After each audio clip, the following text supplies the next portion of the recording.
Morning, everybody. What's going on? Morning. Anybody first time deployment? We haven't talked to you from last time. Some of y'all faces I remember from last time. So I'm the IPR for the wing, for both wings, and we're going to go over a few items today. We're going to talk about your orders. Obviously, that's very important. It has to do with your pay, medical benefits. We'll talk about your CED orders, what you're going to travel use. We'll talk. Anybody from medical coming today? No. Okay, so I'll touch a little bit on MedCon. I know you know about MedCon. You could probably testify that is a great program. We'll talk about emergency leave a little bit, just briefly. We'll talk a little bit about downtime and R&R, which there is a change to it because of the pandemic, which everybody should now be vaccinated. So I don't know if it'll still continue to go on, but we'll touch on that. And we'll talk just briefly, I'll just throw a blurt in there about the EDRC. Can everybody hear me good? Am I good on the camera? I'm on Zoom, okay. All right, so first up, we're gonna talk about the orders. So you're gonna have 3 sets of orders. You're gonna have your 938, your CED order, and your NATO order. The 938, that's important because that's what brings you into military status. Most of you are probably TRs, so you're a civilian throughout the week, and you're only in status when you're on some type of an order. So you're gonna be deployed, you gotta be placed into a military status. That order is going to start your base pay. You have to submit a pre-certified copy of your order to FM in order to get your BAH and BAS started. More on that in a second. Your CED order, that's what's going to travel you. So 938 brought you into military status. CED order is what's going to take you from Lackland to your deployed location and back. And then your NATO order, if you travel to or through a NATO country, they might want a copy of your NATO order. If you find yourself removed from the deployment and you have a 938 that has been approved, the deployment order cell at Robbins, they're supposed to cancel it. There's a process to it. It's not just on them. It's also something that has to be done by your UDM. Are there any UDMs in the room? Yes, okay. Oh, you're UDM? Oh, okay. Anybody else UDM? You? Okay, all right, cool. So you guys know then, if you got any swaps or anything like that, you gotta do those MOB to VOL, those MOB to MOB substitution worksheets. They go to the planners, LRS, and then they send those to forces, and then forces will send it to the folks at the M40 section so they can modify the E49. Y'all don't know all that stuff, whatever, but you guys should know a little bit about that. That E49 is what drives that activation order. That E49 says, this is who, this is the start date, this is the end date, this is the authority, all that type of information right there. The DOC, the deployment order cell, they're the ones that will generate that order.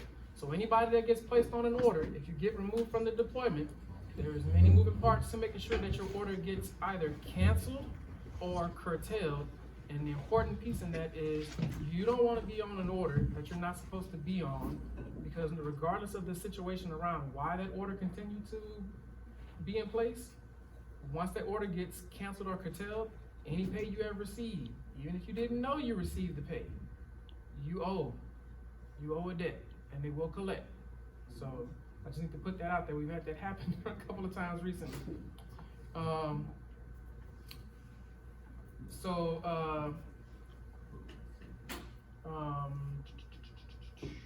Your CED order. I have people, I never understand it. When you leave here, you're gonna have multiple copies of your CED order. Make sure you make multiple more copies, and the best thing I can tell you to do is to scan it and keep a PDF version of it, because you may need it later on. And you need to make sure that the copy that you maintain is the copy that has your full social security number on it. You're gonna have 2 copies of your CED order, one that has a partial, one that has the full. So if you want to give someone your CED order, and you want to get out of a cell phone or something like that, or break the lease or whatever, or something, where someone wants a copy of your order to know that you're deployed, but you don't want them to have your full social security number, you give them that one that has that partial. But you need to make sure that you have that full social, because if you ever need it for anything military related, like filing your travel voucher, they'll kick your voucher back if you give them the one that only has the last 4. So you need to make sure that you maintain that full social security number one. And I usually keep a copy of them for a couple of years. But again, you want to make sure that you maintain your own military records.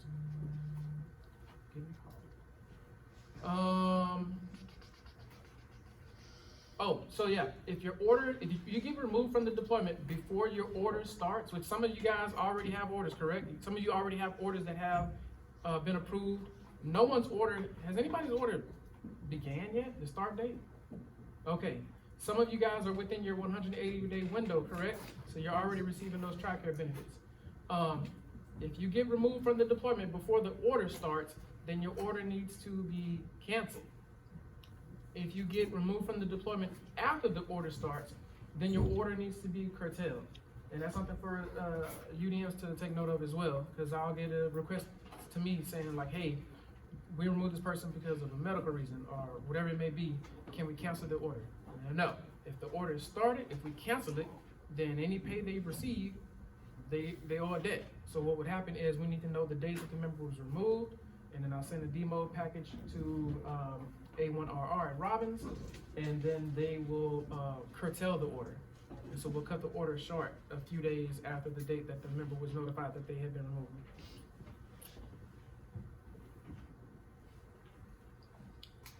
Emergency leave. So while you're deployed, if you get sent back for any reason, emergency leave, make sure that your UDM and I am aware. Notify them that before you come back that you're coming back. I have had in the past someone come back and then go back down range and they say, hey, so-and-so made it back down range. And I was like, hey, I didn't know so-and-so even came back home.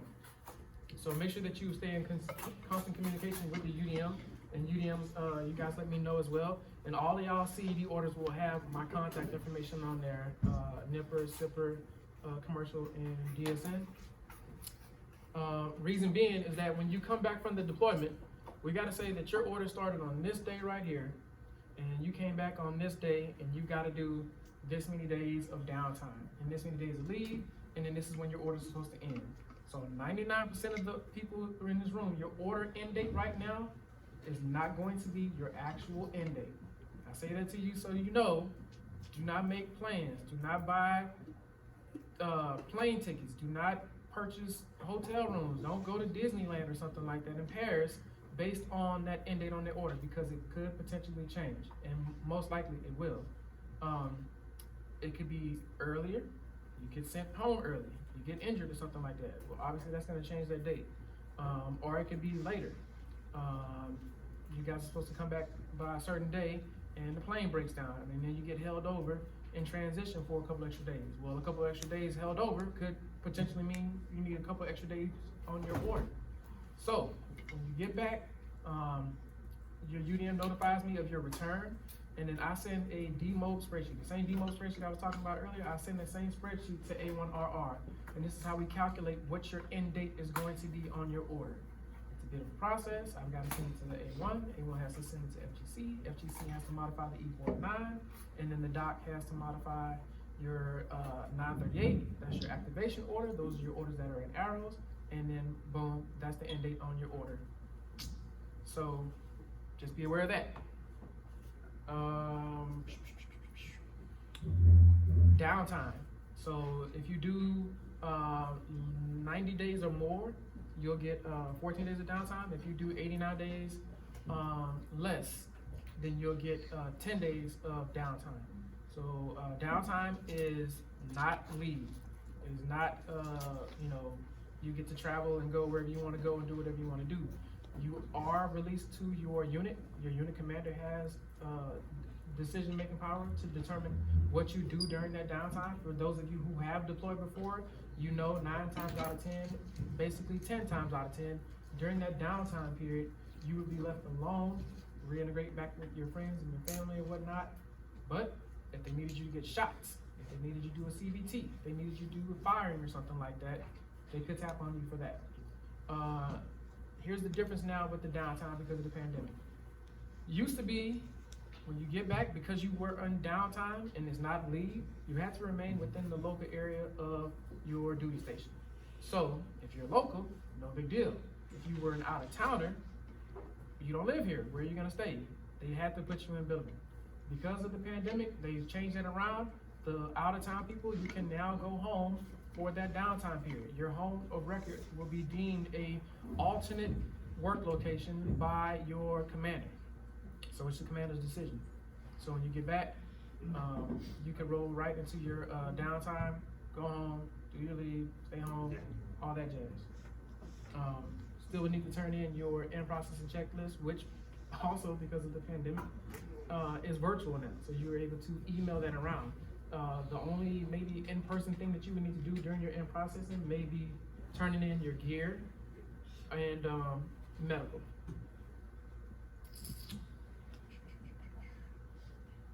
Oh, while you're on that downtime, if you do need to leave the local area, and again, if you're an out-of-towner and your home of record has been deemed as your alternate duty location, your commander can write you a special pass to leave the local area or your home of record alternate work location for up to 4 days. So if you were just dying to go somewhere and you really needed to get out of the local area, you can have that pass.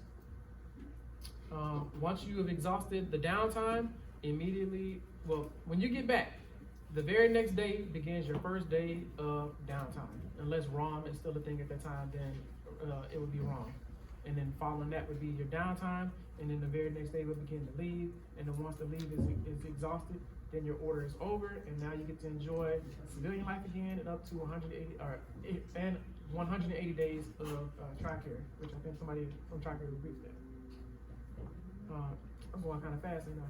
Does anybody have any questions on anything I'm saying? I'm talking about the 938, your activation order, your CED order with your travel leave, your downtime, emergency leave. I'm not good, okay. All right, so this is the MedCon portion right here. This is what I was talking about. If you find yourself injured or hurt, do not say anything. Number one, if something's really wrong, you want to get it addressed as soon as possible and get it taken care of. Number two, if something's really wrong, you could be placed in this MedCon program. So let's say you go over there and you get hurt, whether it's duty related or not. You could be playing basketball, which I had happen before with a security forces guy. He was playing basketball downrange, off duty. He blew out his knee. He came back halfway through the deployment cycle. He got placed on the MedCon program. Everybody else finished out the deployment. The next 3 months, they did their downtime and their leave, so maybe another 4.5 months, and then their orders were over. They reverted back to civilian life. My MedCon guy was on orders for another 1.5 years, I think. You will stay on that MedCon order until the Air Force says, you're good again. You've been made whole. You're no longer injured. They don't want you to be activated and be serving, get injured or sick or, you know, even a mental health issue, and just say, all right, cool, thanks for your service, and then just drop you. Nah, if there's anything that's wrong, it needs to be addressed. You need to be treated, surgeries, therapy, whatever it may be. And then once the doc says you're good to go, then you'll be released. So it's a great program. So you all gonna get 180 days of Tricare after your order. So what's the benefit in MedCon? You get paid. Yeah, you're gonna have 180 days of Tricare after your order ends, but you don't get paid anymore. When you're on that MedCon order, you'll continue to get paid every 1st and 15th. You'll continue to earn leave. You can use any leave that you have accumulated. The only rule for that is that any medical appointments that you have, you gotta be present for those. So the whole purpose that you're on the order is because you got a medical issue. So if you miss a medical appointment, they may say, we'll just cut you off or whatever, and technically you're not flapping in the wind because you do have that 180 days of Tricare afterwards. So it's a great program. You cannot have a break in orders. So you get back, we'll do that same demobilization process.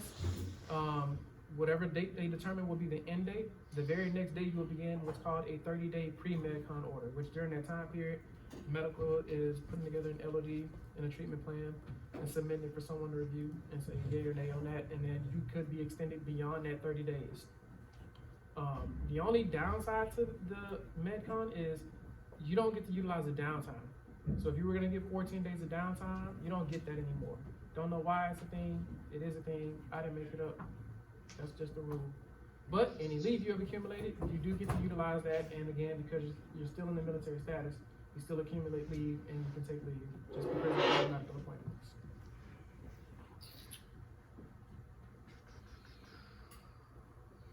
All right, and last thing, so anybody who deployed way back in the day, you remember the 6-part deployment folder and the different tabs and all the stuff that had to go in there. Well, now for the last, I don't know, 5 years, I think, maybe 6 years, we've had the EDRC. If you're not familiar with the EDRC, it's an AF online. You're gonna be familiar with it because everybody in this room, number one, should have an account, and number two, you're gonna have to utilize that with the help of your UDM. And it's gonna have different tabs. And if you hover over the tab, it'll tell you what's supposed to be in that tab. So this is the digital folder basically now. And the 4005 was a paper form. It's now digital as well. And it's gotta have certain items on there like your CAC expiration, your GTC expiration, when you did your fitness assessment, if you have a official passport and what that expiration date on that is, VRED. Certain items need to be uploaded, like your, if you guys are going to an absent location, your absent checklist, gas mask fit test. So make sure that you are doing your part as the member because you're supposed to upload certain documents and sign off on it, and then it'll flow over to your UDM who needs to review it, and you want to make their job easier because you're only having to worry about you, but your UDMs have to worry about like all of y'all. If it's not right, they'll kick it back to you, and if I get it and it's not right from them, then I'm going to kick it back to them, and it'll all get reviewed about a week before you head out the door. So yeah, PDT, EDRC, your electronic Air Force deployment folder, your 4005, those are things that you could already be working on. There's certain things you could already upload. You want to make sure that your VRED is going to be good throughout the duration of the deployment. So if you're not leaving for another, if you're not leaving for a while or whatever, you can do that, you know, a little bit before you head out the door. Your 938, since you are a reservist and you are being activated, and make sure that you have a copy of your 938 on you as well. So it's not just having the CED and the NATO orders. You may get over there and they may want to see your 938. If anybody recognizes an issue with their 938, that the end date on the 938 is 2 weeks before your TDY expiration date on your CED order, which is the date that you should be back, you need to be raising your hand and letting someone know. And UDNs, that needs to come to me because I need to talk to FGC and get that person's order adjusted. Because what we cannot have is someone who is in military status, deployed, revert back to civilian status while you're still deployed. You don't have any, you're no longer covered with pay, and just be a nightmare. Someone be deployed and something happened, you're not even in the military status. So if you have an issue with your orders, raise the issue to your UDM. There are no dumb questions. A lot of people raise their hand saying that this is their first time.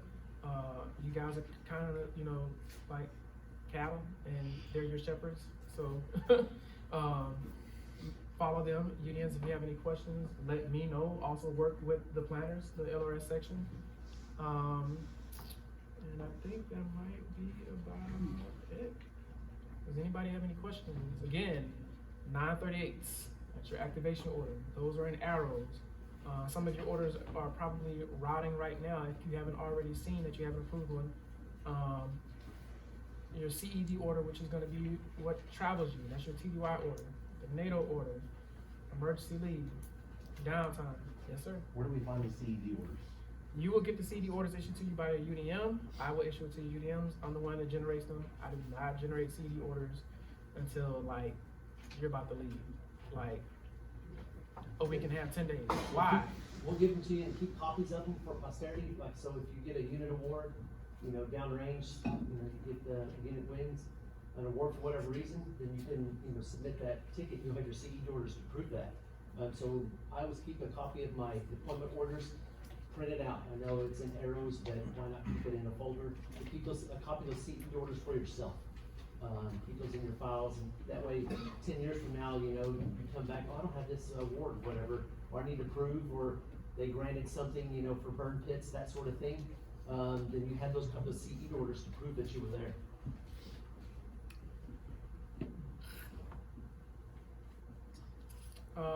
Yeah, so I don't generate them, too soon, well in advance, because things are always changing, especially with the pandemic. So if I cut your CD order and your proceed on or about date changes to, 14 days, your order is no longer good, and that was a waste of time, and there's a bunch of y'all, and there's one me for 2 wings, there's one IPR. So, if there is a special circumstance and someone just absolutely needs a CED order for some reason, route it through your UDM, and then we can possibly work something out. And a lot of times people will just take a letter from the commander to say that, hey, so-and-so is deploying. And again, you're gonna have your activation order anyways. You should well in advance. So that's gonna show that you're in the military status. Any other questions? Yes, sir? For MedCon, you have to report for duty here? Yeah, because you're on MedCon, you're in a military status, you are released to your unit. They get to decide what you do. If you got a broken foot and you got, a cast on your leg, obviously you can't stand up and do some work, but maybe you can sit down and do something. Or maybe your commander says, stay home, work from home, check out a laptop or something like that. That's But yeah. same for out of towners? I'm sorry? Same for out of towners? Yes. Yes. So you're getting paid. You're not getting paid to just be at home. It is a volunteer program at that too. So you don't have to be on MedCon. You don't want to remain in the local area. You don't want to get paid while you're still injured. You will have Tricare for 180 days. So you can get whatever treatment or surgery during that time period. Quick question, I know we're still on MedCon, for those that are out of towners, and if the commander were to, release them back to say, teleworking from home and whatnot, you said you still have to make the appointment, so would it be? Well, you wouldn't be in leave. You gotta, if you're not in leave, you gotta be within the local area. Local area. Yeah, the only thing is that for the downtime, so that 10 or 14 days, you can be at your home of record then. I just wanted to clarify that. Yeah. If you're on MedCon and you're on orders and you're getting paid and everything, whatever, you do have to report to your unit. So whatever your commander or supervisor will want you to do, that's what you will do. It's a good deal though. Now, if MedCon does extend for part of the period, do you convert early PCS here, or is it gonna be like temporary housing? If the MedCon is extended, Yeah. so like if you're on MedCon like a year, 6 months, a year, yeah. yeah, you get. I've not seen anybody PCS. You would just be placed in lodging if it was available on base. Hopefully not go off base. I don't know. Yes. Just so I'm clear, so the CDE orders does not include downtime or accrued vacation, that's the 933. Yeah. So your 938, it is your overall order. Everything is contained within that. Your CED order is only for the TDY portion of the deployment. You actually being downrange. So you'll see that your 938 may have, 190 days, or 210 days or something like that, and then your CED order is only for 175 days or something like that, because it's contained within that. So 938, the overall order, and then within that is your CED order.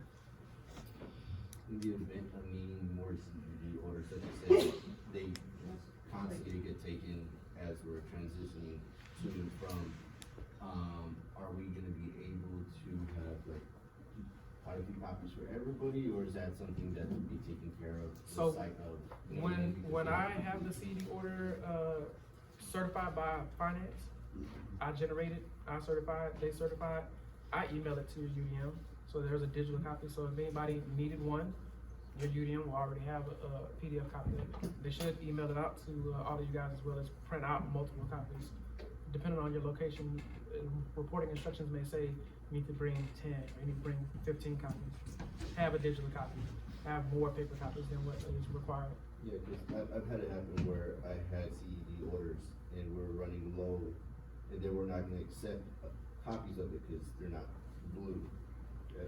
If you have, print with color, print with color. Yeah, your CED order doesn't have to be blue. Your NATO order, I don't know why, but that one has to be signed in blue. If there was someone who was saying that they wouldn't take your CED order because it wasn't blue, whatever, don't know why. You can't argue with someone that's in a position over you, so have color copies. Everything on there is gonna be black and white other than my blue signature and FM's blue signature and maybe their little stamp that they use on it. Any other questions? CED orders, downtime, R&R, home and record stuff, 938. Cool. If you have any questions, let your UDM know, UDMs, let me know. Thank you, guys. Thank you, sir. All right, next up, we have, our personal financial counselor, Ms. Nakia Evans.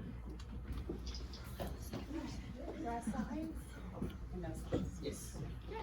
Could you bring up her slide? Yes. How y'all doing?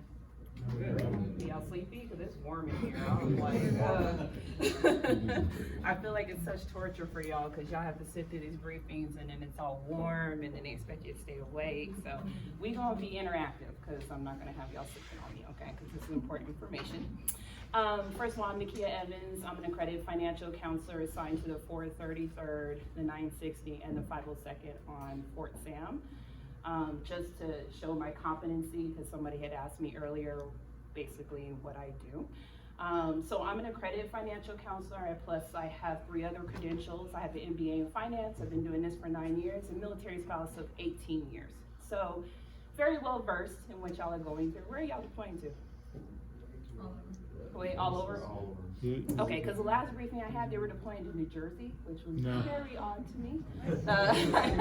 Never heard of that before. So the reason why I want to ask is because some of the information, I want to make sure that it actually applies to you all. So my husband's been in for 21 years now, and he's been deployed 4 times. So I do know what you guys are kind of going through. If you're married, if you have partners, I know what they're going through.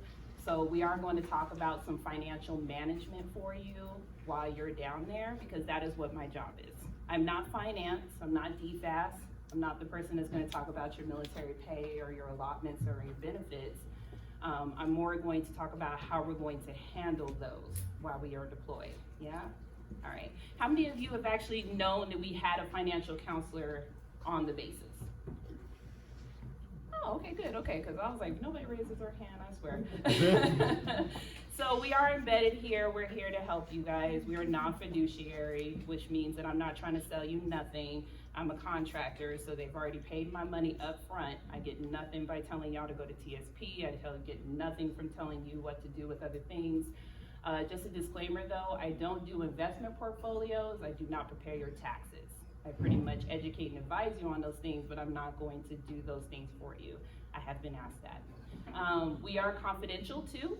So even when you guys are deployed, I have my information up here. You are more than welcome to email me. We can do a virtual call. If you have family members that are here or left behind, I'm able to see them as well. And the reason why we're confidential is because your commander doesn't have to know we met. Your spouse doesn't have to know we met. Nobody has to know we have met. It's just me and you having a conversation. The only thing is I cannot meet in private areas. Any place that somebody can't hear me scream, we are not going to meet. So that's not your house, that's not your car, that's not the sketchy part of the warehouse. We're not gonna do those things. It has to be an area that people know I'm at. I'm a female, scary time. So, next slide, please. All right, so we're gonna be planning for deployment and knowing some information before you go, because we will make sure that we're making healthy and educational decisions. And you only know what you know. So I'm gonna try to provide the information. Some of y'all already raised your hand and said you've been deployed before. So I am going to ask y'all if you ever done something, give me some kind of feedback. Next slide. Keep going. All right, you can go ahead and go through all those tabs and just open that up. How many of you actually have a budget already? All right, that's good, that's wonderful. Okay. So those of you that do not have a budget, I'm pretty sure the excuses I have heard is, you know, I don't have that much going on, it's just me, I don't really need a budget, you know, things like that, or it's restrictive. A budget is not to restrict you. For me, it's like a GPS. So when I say a budget, people seem to think that I want you to just eat ramen and sit with 4 walls. Ramen's delicious, but I am not telling you to just do that. It's basically the same thing as, I don't know if y'all do this, maybe I'm just kind of OCD-ish about this, but even when I'm going somewhere I know where I'm going, I still put on my GPS. Because I want to know if there's going to be any detours, I want to know what time I'm going to arrive, especially when I have briefings like today. I want to know what time I'm going to get there, things like that. This is the same for a budget.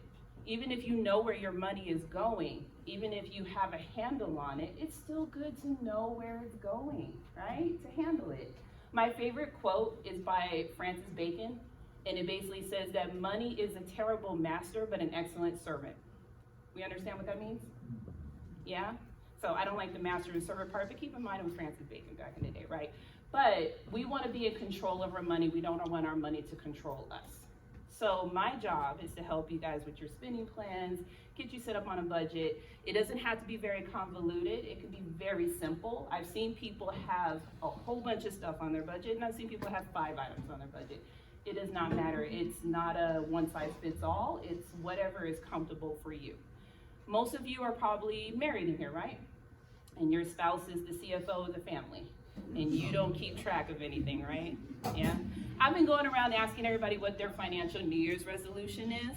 And one person said is to cut up their wife's credit cards. Like, and he's like, no, don't put that. And I'm like, I am going to put that. That was your first answer. So it is going up on the wall. So hopefully your wife doesn't come around. But even if you're the CFO of your family, you should, or that your family member is the CFO, you should still be aware of what's going on with your finances. Even though I do this for a living, my husband is the one that kind of does a lot of the finances because I don't believe in too many chefs in the kitchen, and I like for him to believe that he has some kind of control of the finances, right? So I allow him to do that, but it does not mean that I don't know what's going on. I know, I look at my online banking. I know where bills are going. You are deploying, so please do not leave your partners with no information of what is happening with the finances, because God forbid, if something was to happen to you, what's going to happen to them? And you don't know how many spouses I have seen, it doesn't matter gender, I've seen so many spouses come up to me and say, my spouse has passed away and I don't know where the online banking accounts are, I don't know where any of this is. That's a very harrowing thing for somebody that's going through grief, to try to figure out where are all their bills. So this is information that we do share. You don't necessarily have to let them do control of it, but they do need to know. Do you guys check your online banking pretty daily? I hope so. I hope so. Okay. They said we check our social media more than our online banking, which is disturbing. We should be checking our online banking. That's one of the first things I do when I wake up in the morning, is look at my online banking, because we want to catch things. If you have something fraudulent on your account, how long do you have to report it before you're not liable? 60 days. Yeah, who said that? Yay, smart one. 60 days, right? So if we don't catch it in 60 days, you start becoming liable for this, whether it's your fault or not. So this is things that we want to check. And I'm going to tell you right now, if I was a criminal, I would not take out $2,500, $1,000 from your account, because you'll notice that. I'll take out 25, I'll take out 50, I'll take out little amounts. You know why? Because if you're married like me, you probably think your spouse did it. And see, my husband's at Fort Sam, so he goes to these little funky buildings, and I don't know what that building number is. I don't know what that is. So I just assume it's him. I'm like, oh, he must have took money out the ATM. All the while it's me in Italy in my basement taking your money, right? So we just want to make sure that we're having that communication with our spouses as well. Another statistic for you is that the third reason why people get divorced is financial infidelity. Because people hiding money, people not sharing what's going on with their finances. People are more likely to forgive you for physical infidelity, because that's an impulsive thing. That can be you were drunk in a moment, that can be an emotional thing. When you do a financial infidelity, that's a plan. That's something that you have planned out, and that is more hurtful for your spouse, okay? All right, so financial planning for deployment is to increase our cash flow. Some of you are gonna be making more money while you're deployed, and we all know, some of you that are older in here, we have seen the mistakes, right? People get deployed, they start buying all kinds of stuff, they come back, deployment money stops, they're still left with the bills and they're struggling. We don't wanna do that. Please do not make that common mistake. Also, deployment guilt for your family. You guys are leaving before Christmas? Yeah, no, after? After. Oh, okay. Yay, okay, that's wonderful. I thought you were leaving before Christmas, okay. So, are you guys having like ugly Christmas sweater day? Is that what it is? Yeah? Okay, can I vote? I have to say his is the ugliest. Yes, yeah. You know what? I was gonna pick him, but I thought, no, that's actually kind of smooth, my guy. I like the blazer. So yeah, his right there. All right, deployment guilt. Do we know what deployment guilt is? Those of you who've been deployed before, do you know what deployment guilt is? What is it? Basically, you guilt trip just because you're making more money that, oh, you got money, you know, you can lend us some type of money. Yeah, or your family's taking advantage of it, right? I've taken advantage of deployment guilt. My husband was deployed, and I'm like, hey, I'm here with the kids, I'm struggling. You know what really helped me is that new purse. That purse would make things so much better for me. And he's like, okay, she's back with the kids, I'm over here, I know she's struggling, let me get her that purse. My wife does vacation. She does vacation, yes. My husband just came back from deployment, and guess where I went for my birthday? I went to Vegas, because I was like, I need some time away. Yeah, he had to come with me though. No, he's my best friend, don't get me wrong. So you have to set some boundaries, please. Please, please, please. Don't go into debt because you're feeling bad because you left your spouse back. You know, if you're gonna plan for a vacation, let's budget for that. If you're gonna plan to get them gifts, let's budget for that. But do not shower them with things just in absence of you. Because that's going to happen, trust me, and we don't want that to happen. It reduces your stress too. You guys already have a lot of information. When he was up here talking, that was a lot going on, right? And I'm thinking I'm sleepy and I'm not even listening myself. So you have a lot of information going in your head. The last thing you want to do is have your financial situation being a problem. Right? We want you guys to focus on the mission, not focus on what's going on back home. So this is the best time to get control of that before you go, and it prepares you for the future as well. Next slide. Keep going. All right. So factor in some changes. You guys are about to get family separation pay. This is the reason why I asked where you were getting deployed, because some of these didn't apply to the last briefing I did, but you're gonna get hostile fire, combat zone, all these things. You might get promoted while you're there. You might be up for re-enlistment while you're there.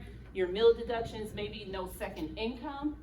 If you're leaving a spouse behind and maybe it's something that's not gonna be doable for them to work while you're deployed, you might be losing a second income for this. I saw somebody shaking their head, so that might be an option for you. Extra childcare too. I know I had to pay extra childcare when my husband deployed the very first time because I worked till 6 o'clock. Most CDCs close at 6 o'clock, so I had to get somebody to go pick up my kid and everything. So these are things that we have to prepare for. Maintenance and repair expenses as well. Extra pet boarding. Some of you that have fur babies. You have somebody that has to take care of your animal, right? So, and also if you're in the Guard or Reserve, your pay may be different from your civilian pay, which is something that a lot of people deal with sometimes. You think you're getting deployed and you're like, oh, I'll make more money. For Guard and Reserve, you're actually making less than your civilian pay. Next slide, please. Next slide. All right, and the last thing that was on there real quick, you don't have to go back, is monitoring your LES. I hope all of you are checking your LES every time you get paid. If you're new to the military, that is something that we should ingrain in your brain. Even if it's the same pay, it has been put in and you're like, oh, nothing looks like it changed. Still look. You know why? Because if something is happening with DFAS, they're going to put it on the bottom. You don't need to do a pay inquiry. They're usually going to say what's happening. Some of you had that Social Security thing, the tax deferment. Some of you didn't even notice that they've been taking out $46 from your paycheck. They've been paying that back. Have y'all even noticed that? Yeah, I'm sorry? Yeah, I think the end of the year will be over. Yeah, end of the year, yeah. So you don't even notice some of the things. Or sometimes people come into me and I'm like, hey, what's this advanced debt thing? Oh, I don't know. And I'm like, how do you not know what's going on with your LES?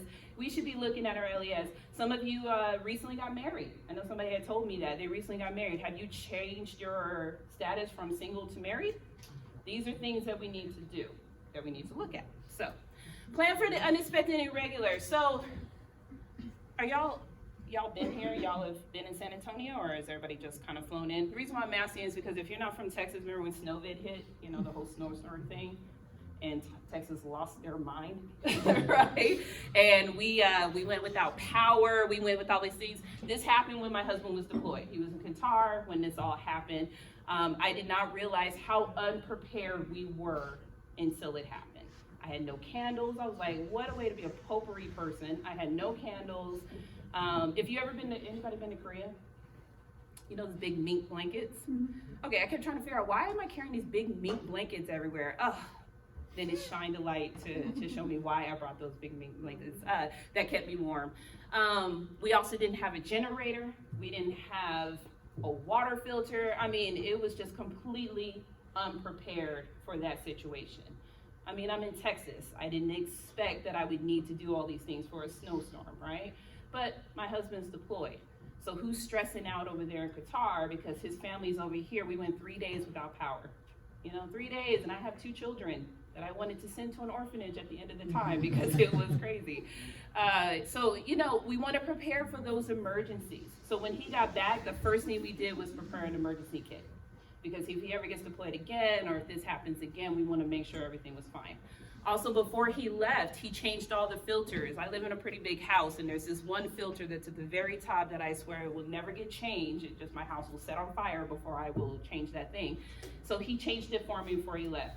He did a lot of car maintenance repair for me before he left, right?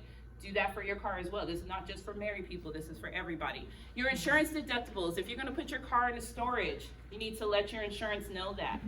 So you can pay less on your insurance if you're not actually driving it. When we mean storage, we do not mean your garage. It has to go into actual storage for you to get it on your insurance. What else? Holiday gifts. You guys are leaving after Christmas, so that's wonderful. Any emergency trips. What is the dollar amount that you need for immediate emergency needs? What's the only dollar amount that you need? Anybody guess? For an emergency, immediate emergency need, give me a dollar amount you think you need for that. 500. Go what? 5,000. Somebody said it. 1,000. 1,000. 1,000. That's all you need for an immediate emergency. Immediate emergency means tire blown out, transmission, gotta fly back home, not, you know, lost my job, things like that. That's not an immediate emergency. Yeah, it's an immediate emergency to you, but we're talking about something that can be fixed pretty regularly, pretty fast, right? So all you need is $1,000. So if we don't have $1,000 set aside right now, that is something that we need to work towards, for sure, right? Do we know the 70-20-10 rule? No? All right, let me drop some knowledge on you. So 70-20-10 is how your basic financial management should be made up. 70% of your income should go towards your living expenses. That's your utilities, that's your food, that is considered your rent or your mortgage, because one of us, we have one or the other, right? Unless you're older and you paid your house off, and that's great, but pretty much we have one or the other, right? Then 20% should go towards your debt repayments. That's your credit cards, that's your car payment, that's your student loans. 10% should go towards savings. So the way that breaks that up is, if you are going well beyond your living expenses, so you say you're living 80% of your income is going towards your living expenses, we need to step back and reevaluate what is going on, right? Because we're obviously living well beyond our means. And if you choose to stay that way, then we need to take away from one of the other entities, because it's not 110%, it's 100%. So that means you're either not saving, or you don't have a lot of debts, or maybe you're not paying all your debts. If you have 50% of debt repayment, right? We got to take away from somewhere. We got to take away from savings, or you need to reduce your living expenses. Does that make sense to everybody? So, you know, homework for you is sit down and see where all your stuff lies in, and see if you're at 70-20-10. If you're not, then things need to be shifted around and see what's going on. Some of you probably are not living 70% of your living expenses, maybe 50, because you kind of live bare minimum, and that's perfectly fine. But where's that other money going? Is it going towards savings? Is it going towards your debts? These are things that we need to look at when we have a budget. And then also our taxes. Remember that you are deferred from paying any income taxes while you are gone and deployed. If it comes around tax time, you know you get an extension while you're deployed. Next slide. I have a question. Yes, sir. So if your civilian job pays you while you're gone as well. Oh, does it? I'm just saying, in the case that it does, you get paid from your civilian job, and you get paid from the military. Are they both tax-free? No, they're not tax-free. Military. Yeah, just a non-civilian. That's lovely if you have a job that pays you while you're gone, though. Covers the difference or whatever it is. Yeah, okay. But no, they're not tax-free. The only thing that's tax-free is your actual military pay, your civilian pay is not, okay? All right, have you guys heard of SMART goals? What is SMART goals? What does it stand for? Does anybody know? I hear y'all mumbling, somebody say it. No? Attainable. Okay, we're getting it. Specific, measurable, attainable, realistic, and timely, right? So this not only goes for your financial goals, this goes for any goal in your life. If you want to lose weight, I mean, New Year's is about to come. We all make New Year's resolutions, right? So this is like if you're going to lose weight, if you're wanting a new job, things like that. So the reason why it's called SMART goals is because if somebody tells me, which I have heard, I want to be rich. That's great. We all want to be rich. But is that a SMART goal? No, because you're not specific enough for me. What do you mean by rich? What is your definition of rich? Because, you know, Davis's definition of rich is probably very different from my definition of rich, right? Or even $1 million. $1 million used to be like a big deal back in the day. Now $1 million doesn't seem like too much. I still take it, but you know, it doesn't seem like a lot, right? I settled for 10,000. Yes, right? See, so that's his definition of rich. He's like, hey, or some people are like, hey, just financial stability is rich for me. I don't have to have a lot of money. I just need to be able to pay my bills and be comfortable, right? It also needs to be measurable. You want to be rich, but how? What are we doing? Are you putting away $25, putting away $50, you're putting away $100? What are we doing? Is it attainable? So if you tell me, hey, I want to be rich, meaning I want to make $1 million by 2023, is that attainable? Is that realistic? Yeah, it depends on how you're going to do it, right?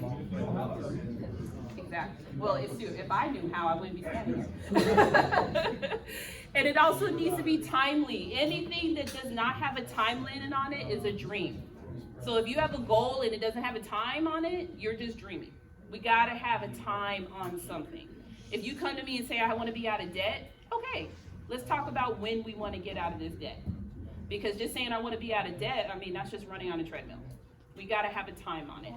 So to pay off debt, I would definitely look at all of your credit reports before you leave, okay? I do have some information up there on how to obtain your credit reports and also how to do a credit freeze while you're deployed if you would like to. Basically, that means nobody can open any credit lines or do any queries while you are gone.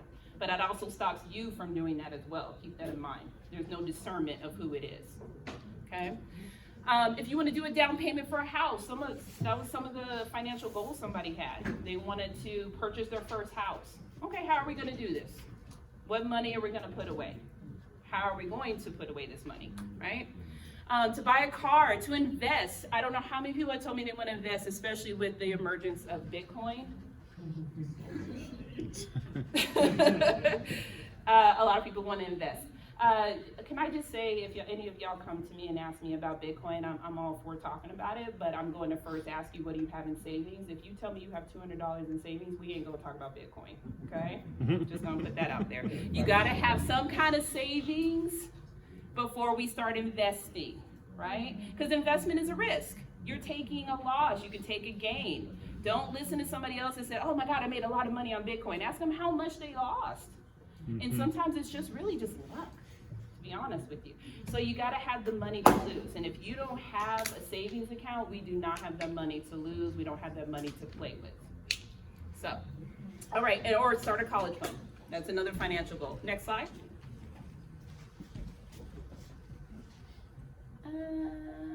We already talked about this, making a workable plan, accessing our funds, using POAs. Yes. I don't know if you guys are going to have legal come talk to you or anything like that, but please set up a POA. Just get a general one. Even if your spouse or your partner or your mother, whoever you're leaving to be in charge of your stuff, even if they're a dependent of yours, even if they're joints on everything, you still have to have a general POA because you never know what they're going to run into. My husband was gone during tax season. I needed to have the POA to show why I didn't have his signature on there. Even though I'm joined on everything, it was still very much needed. So it only takes a second to do a POA. Please go get that done. It protects your funds as well. Next slide. All right, know before you go. Next one. All right, we all have online banking at the tip of our fingers, right? Even with you guys being deployed, you're still able to manage your funds. Most time when people's security clearances are in trouble or they have some discrepancies on their credit report, the first thing I ask them is, how did we get behind on these bills? What was going on? You know, not to interrogate, but I need to know what was the situation. And sometimes I hear, oh, I was deployed, I never got the bill. Or my mom was getting all my stuff and she never told me.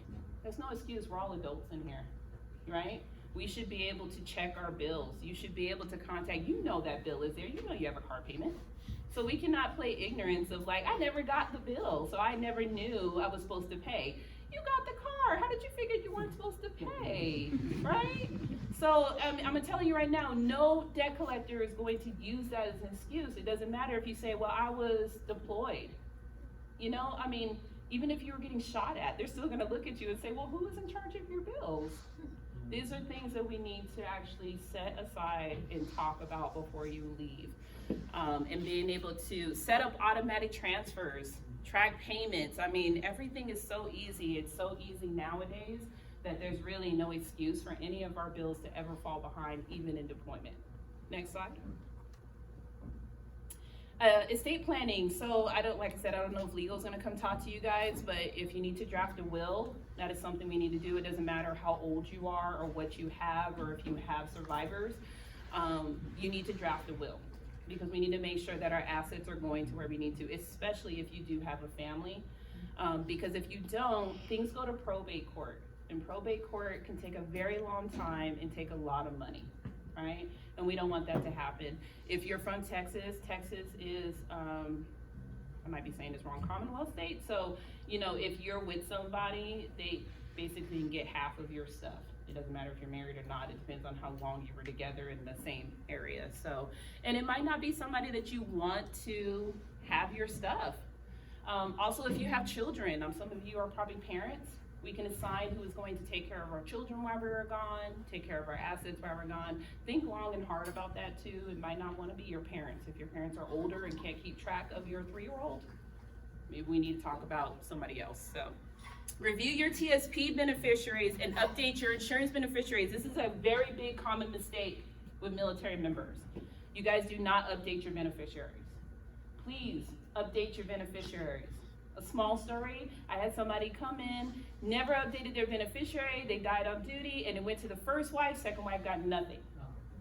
You think first wife was gonna be like, yeah, second wife, let me give you this money. No, she was not. So, and there's nothing legally anybody can do about that, because he didn't update his beneficiary. And he didn't have a will. So beneficiary gets that money. So please, please update that information. I married my husband, we were married for a whole year before he remembered to update his beneficiary from his mom to me. His mother loves me, but let something happen to her baby boy. And it's probably not gonna be the same kind of thing. And establish any trust funds if you want to. Work with your legal office in advance, because not only am I going to tell you how to manage your money, I want you to protect it as well. Next slide. How many are familiar with Service Member Civil Relief Act? Oh, not that many. That's very upsetting. Okay. Let's talk about that, because it's very important for y'all to know what the Service Member Civil Relief Act is. The Service Member Civil Relief Act, you can go through all those, yes, is the reason why we're able to PCS and break our cell phone contracts. It's the reason why we're able to PCS and break our rental agreements. It's the reason why we're able to get out of any kind of installment contracts. It's because of the SCRA.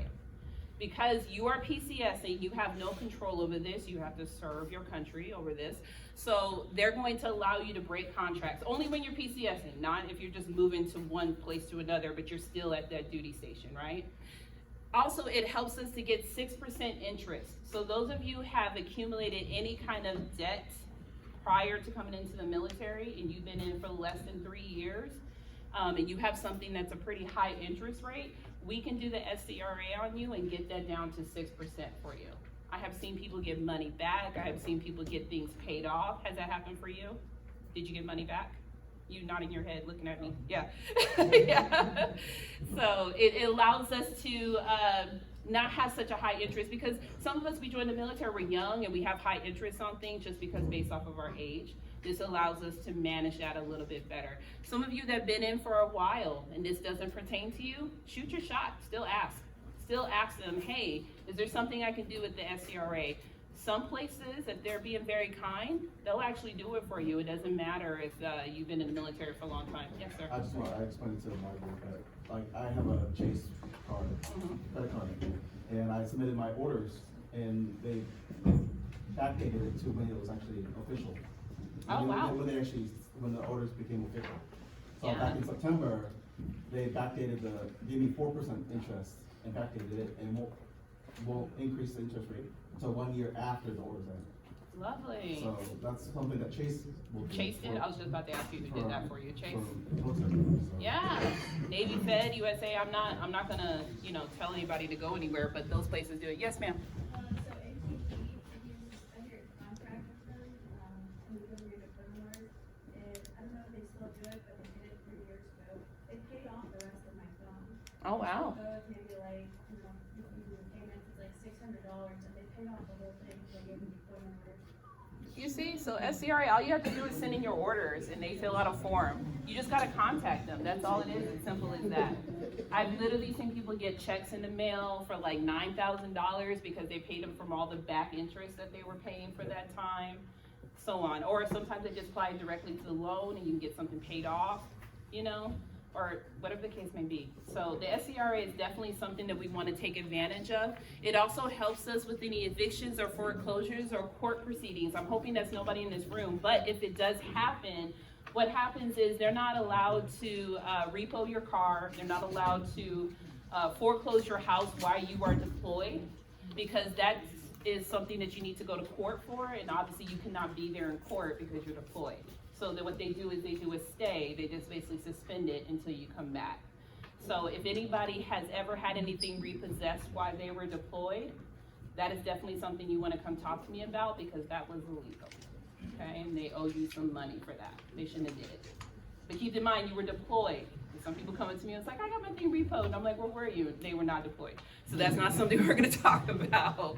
Also with tax liabilities and so on. So the SCRA is your friend. I have a form up here that's Service Member Civil Relief Act simplified. It's basically just kind of simplified for you to break it down of what it does for each thing. I do highly advise you take that paper and just, like she said, for AT&T, for Chase.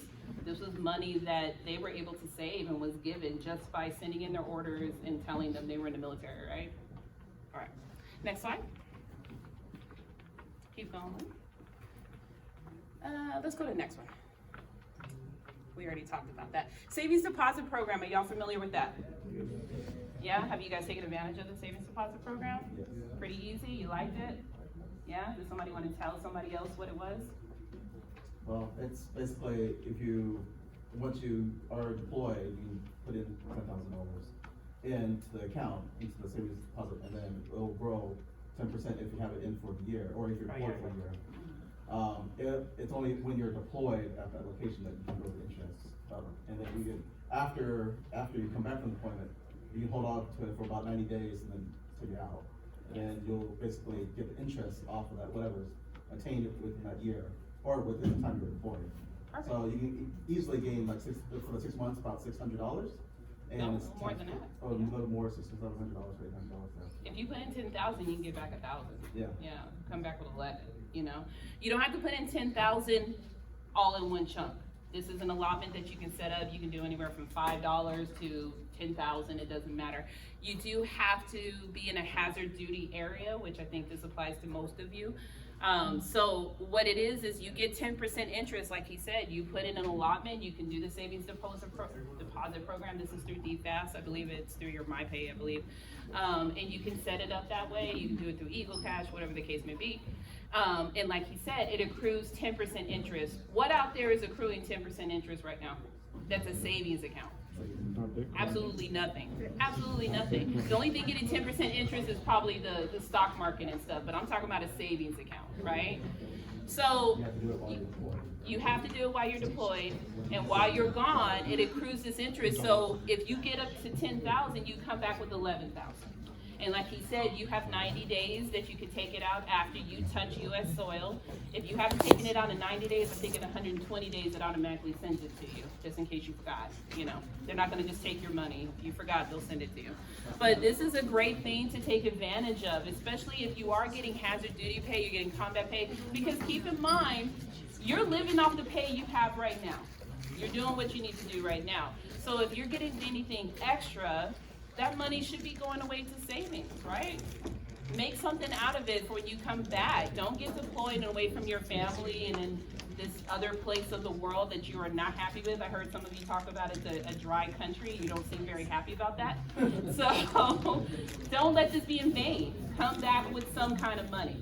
So take advantage of the savings deposit program. Yes, sir. What's the maximum the 10,000 on the whole? Say that one more time What's for the me. maximum amount you can do? The maximum is 10,000 that you can put in there, and you get 10% off of the 10,000. Come from around 10,000 if you want to? Yep, you can drop in exactly 10,000 and it'll get you 10% guaranteed when you come back.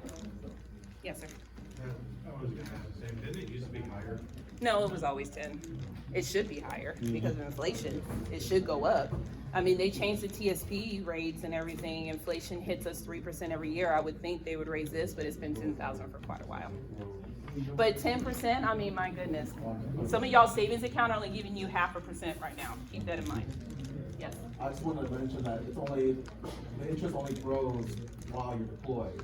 Because when you come back from deployment, come back to It your stops. soil, it stops growing. So if you're extended orders for a year, then yes, you'll get the full 10%. But just realize that it's not gonna be the full 10%. That, for a 6-month deployment. Like, I'm glad just be you brought aware. that up. That's why it's like $600 when you, if you're on 60-month orders, it'd be about $670. Okay? Yeah, and the other thing that I'll add is that $10,000 is like your savings account here, you get there and you can't drop it in. It's the money that you're getting paid while you're there. You set up an allotment, so no, you can, I mean, you can drop some money in there. They said you can pay it through Eagle Cash, allotment, through your MyPay. No, they changed that? It has to be there. You have to be there to get paid. Okay. Then they need to change their jargon, because they said cash, so I'm like, y'all. But I feel like they need to change this whole program. I mean, $10,000, I mean, I think it should be raised, to be honest with you. Everything else has gone up, why not that? Yeah. All right, next slide. Now what's up? All right, so you guys will be in a compact zone, obviously, so there's some tax exclusions. You just have to be an eligible member and make sure to check your W-2. So, of course, you have your basic pay, any continuation pay. If you guys are in the blended retirement system and you're coming up on your 12 years, keep in mind you do have a continuation pay bonus that is rewarded to you, but you have to go and talk to your career advisor. So in order to get that going, if you need any more questions about that, please come talk to me. But if you're getting up to 12 years, you do have a continuation pay coming. Yes. I know this probably isn't your area of expertise, but, I got out of active duty in 2001, and I didn't have that forever GI renewal or close down to living, and I think I have to do 180 days, to get my GI bill back, Okay. but I don't know if, like, if I will start paying for that again, No, I'm not sure. Yeah. Is somebody else can answer that question, Mike? No? I don't. You'll be able to track it and swap it out. Once you do that. All right, so these are excluded from your income, your discharge benefits and so on. So keep in mind that a lot of things that you're about to get are tax-free. So keep that in mind for your next year's taxes as well. This could affect you. Keep in mind that also some of you that have children, we probably have already begun that child tax income credit. So our taxes are already going to be affected by next year. But taxes change so much, it's hard for me to really say what's going to happen.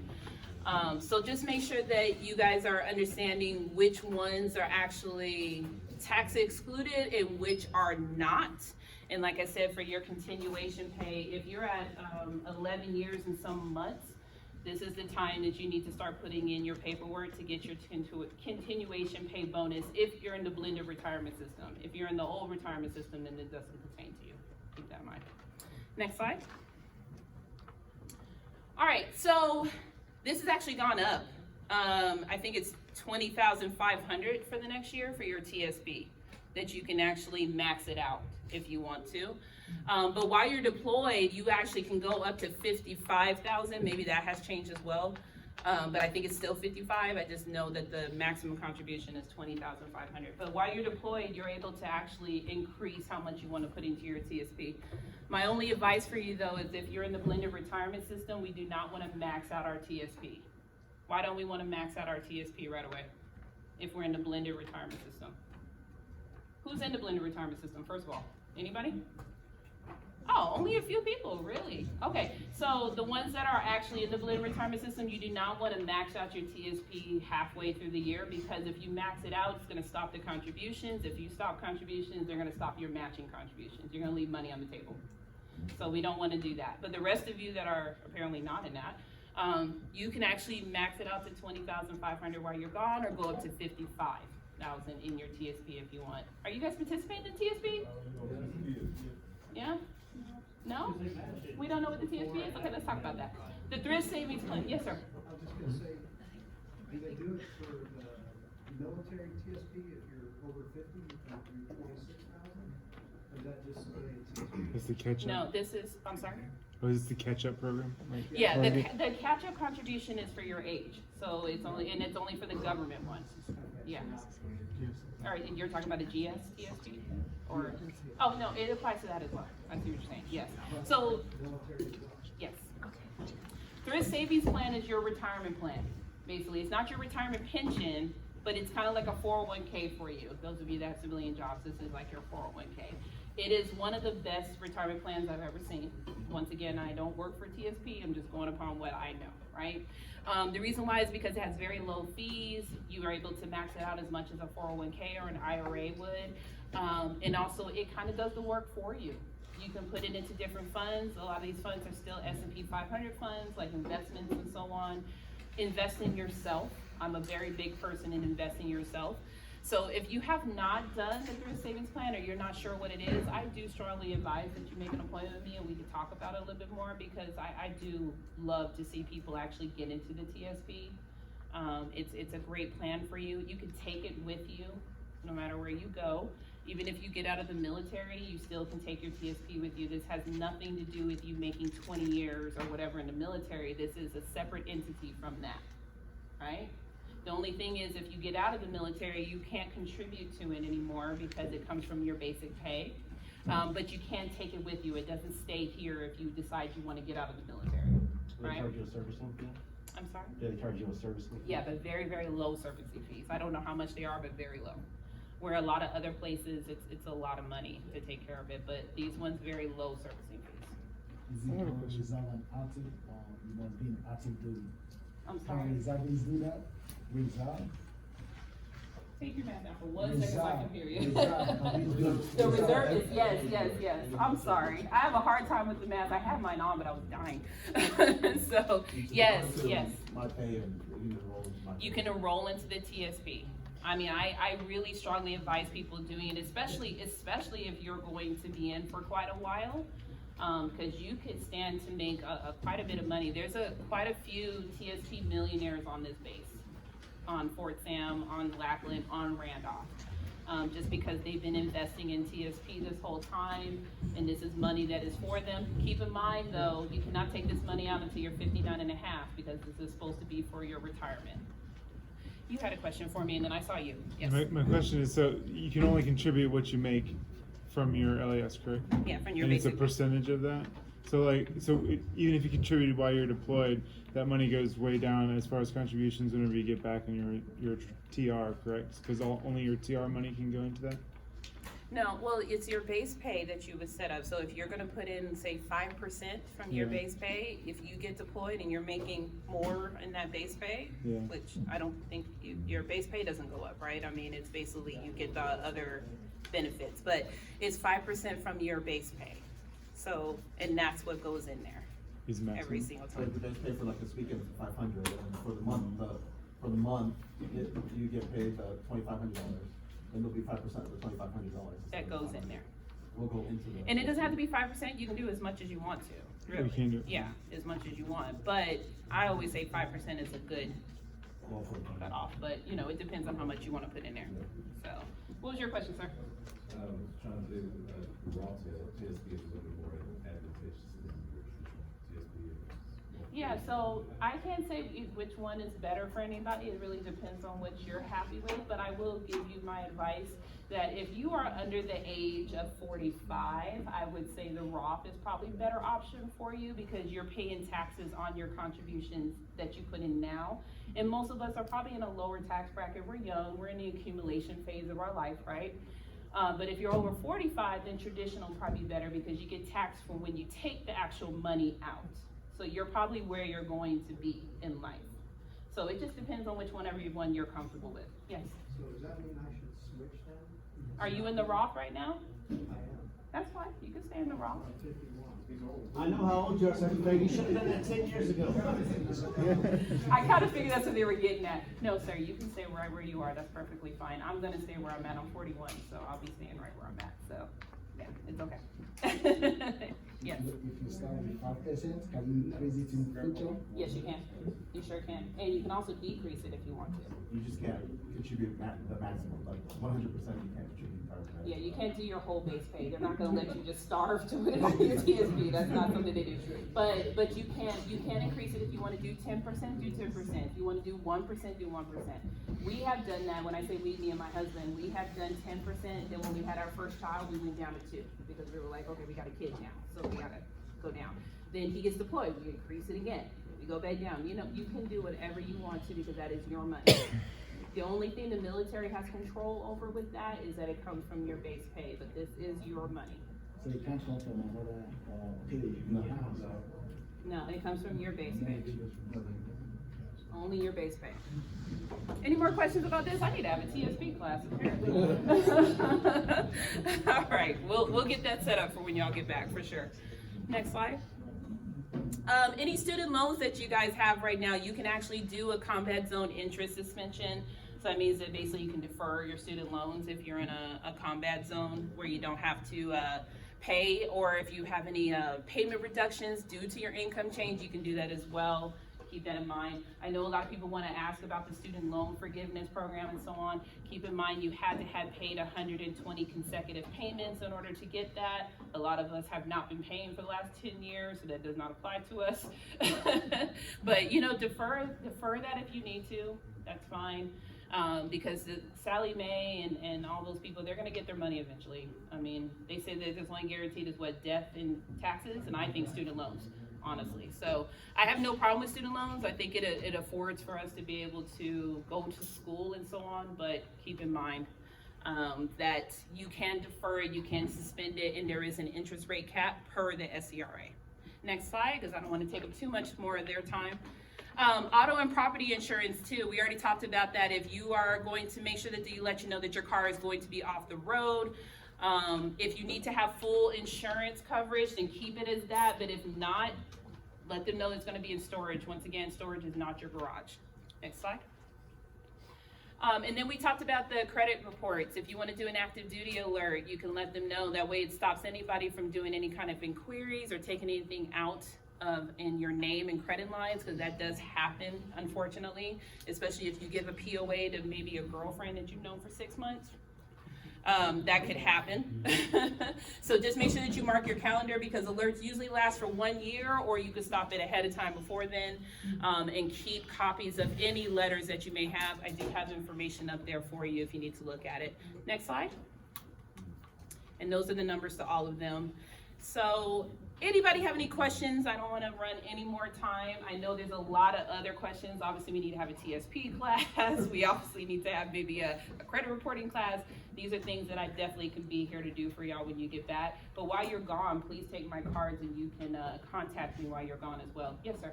Yeah, this is more of a comment. Mm-hmm. You know, you talk about the maintenance on the vehicle prior to your husband leaving.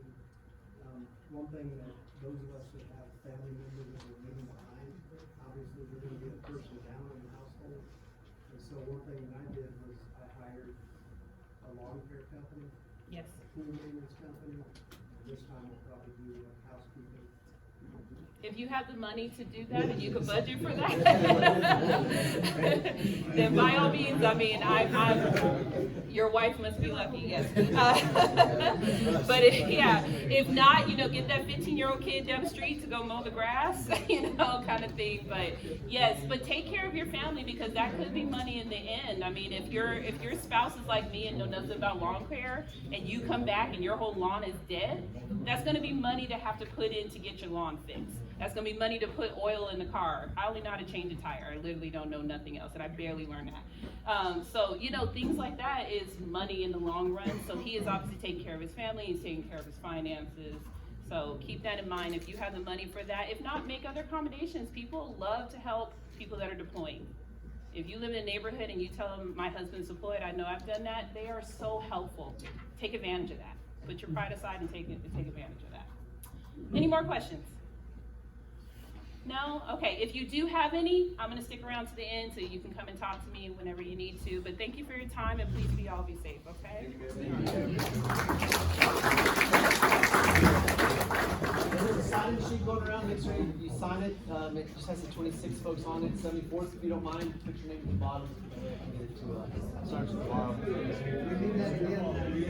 Hey, Art, we'll get the Tricare slides up.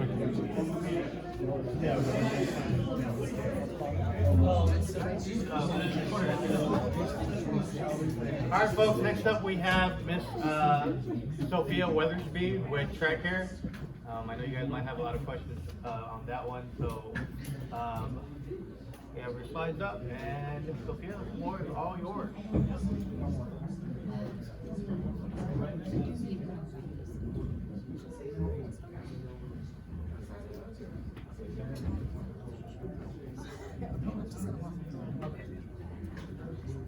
Alright, let me see what time it is.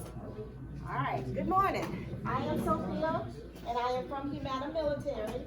Humana is the contractor that implements the Tricare program for the East region. I'm here today to answer any question that you may have. So make sure you ask those questions, because I don't want you to leave confused and you don't know about your Tricare. My briefing today is basically for the members' families, okay? So this is for your children and it's for your spouse. Most of the information that I have to present today. I'm sorry. Right here, man. If you need size changes. Yes. Oh, okay. All right, so my first question is, okay, we have two reasons. We have two reasons. If you're not residing on this side of it, the lighter blue area, then you're gonna belong to HealthNet, which is the west area. If you belong to anywhere in that lighter blue area, then that's the east region. Now, the reason why that's important is because when you want information about Tricare and you call, and you're not in our area, we're gonna send you back to the other side to get that information, all right? Now, I'm not gonna confuse you, it's all Tricare, but it's a regional thing when you decide to call with a different address, all right? Next slide. First thing I'm gonna talk about is DEERS. Everybody know what DEERS is, right? DEERS is just a system of information where when you have any changes in your composition, whether it's a marriage, an adoption, divorce, any changes has to go to DEERS first, all right? DEERS. Like the financial lady said, make sure everything is current in your DEERS system. If you come to me and say, Sophia, how do I get enrolled into Tricare? And I look into the system and I don't see everybody in there that you want to give an application to enroll, I'm gonna have to say, stop right there. You gotta go back to DEERS to get that information put in the system. Now, there's several ways you can do that. You do have a local office.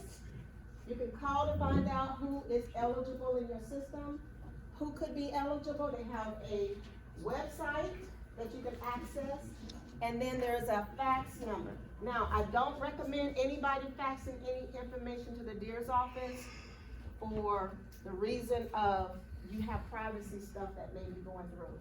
So call first, make sure it's authorized. Call first to make sure you don't need an appointment. Some DEERS offices require you to have an appointment to go in. So there's a two-step process. You go to DEERS first, and then you go to Tricare. All right, that's the way it's gonna go. All right, boom, there it is. All right, so what I'm gonna talk about today is we have options under Tricare. Okay, let's go through this first. All right, you have your inactive status when you were on guard reserve. You have your pre-activation, everybody in your pre-activation benefit status. Early eligibility, you get up to maybe up to 180 days. I can't guarantee anything. It's something that you have to be put in the DEAR system to receive. So you'll have your early eligibility, then you'll have your active duty benefits, and then you have your deactivation when you get back. So what I'm talking about today is what happens when you get ready to leave. Now, any first deployments in here? Very first, I have never gone before. Wow, big group. All right, so what I'm gonna talk about today is what happens when you are activated in the system more than 30 days. You are considered active duty. All right, active duty, more than 30 days. So the two benefits that I'm gonna talk about, so the early eligibility status, again, is up to 100. See that, up to 180 days, because everybody didn't get it. So if you get put in the system, they will retro it back. So you can get it, but just know you have to be put in the system. All right, so that's just the important piece about that early eligibility. That's all I have to say about that. Check your status to see if you are entitled to it right now, because it should show you in the DEAR system. Next slide. Next slide. All right, so I'm gonna be talking about the different options that you have with Tricare. One more. And what they are is either Tricare Prime, Tricare Select, Tricare Prime Remote, Tricare Young Adult. Okay, I'm gonna go into a little detail on those different options. So the first one I'm gonna start with, go ahead, next slide. The first one I'm gonna go ahead and start with is called Tricare Prime. One more. One more. Okay. All right, it's called Tricare Prime. How many of you know about HMOs?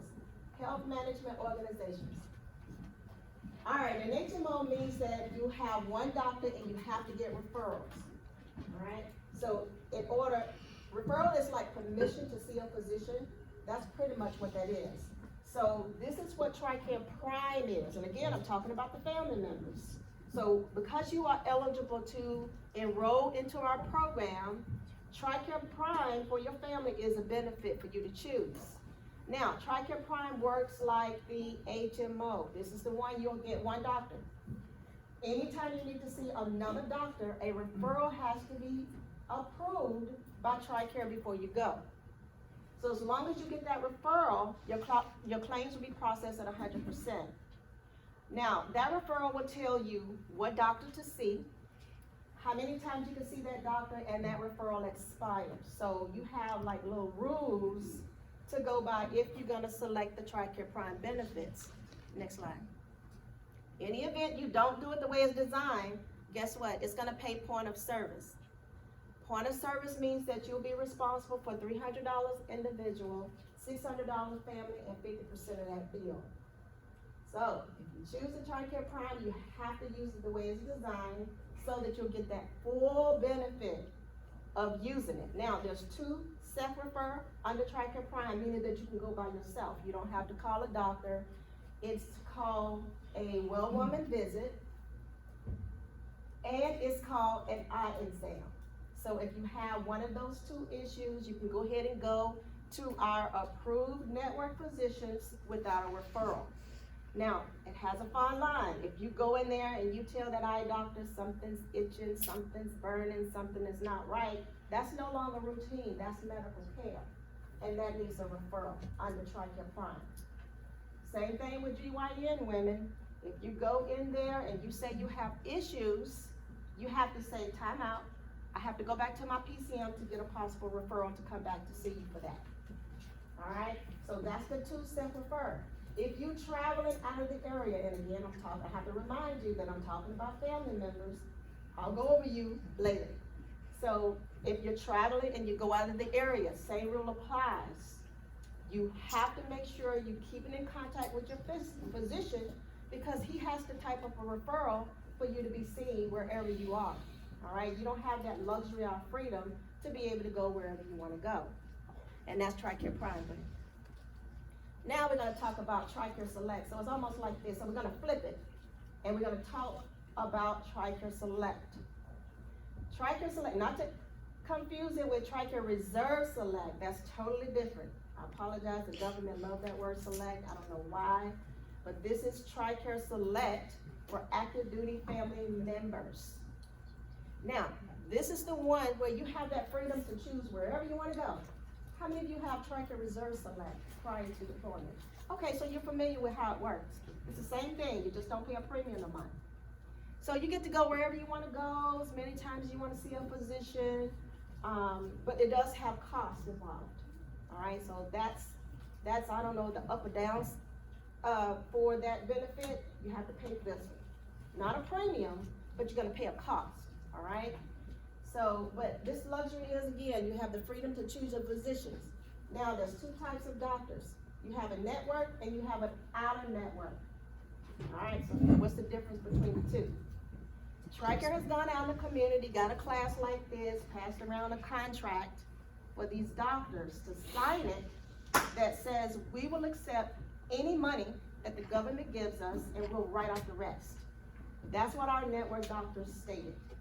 They agreed it, signed it, sealed it, done deal. The outer network doctor that your family member had the luxury of choosing didn't sign the contract, so they may say, we'll see you, but we need our money up front. Pay us now, and you can come in to be seen.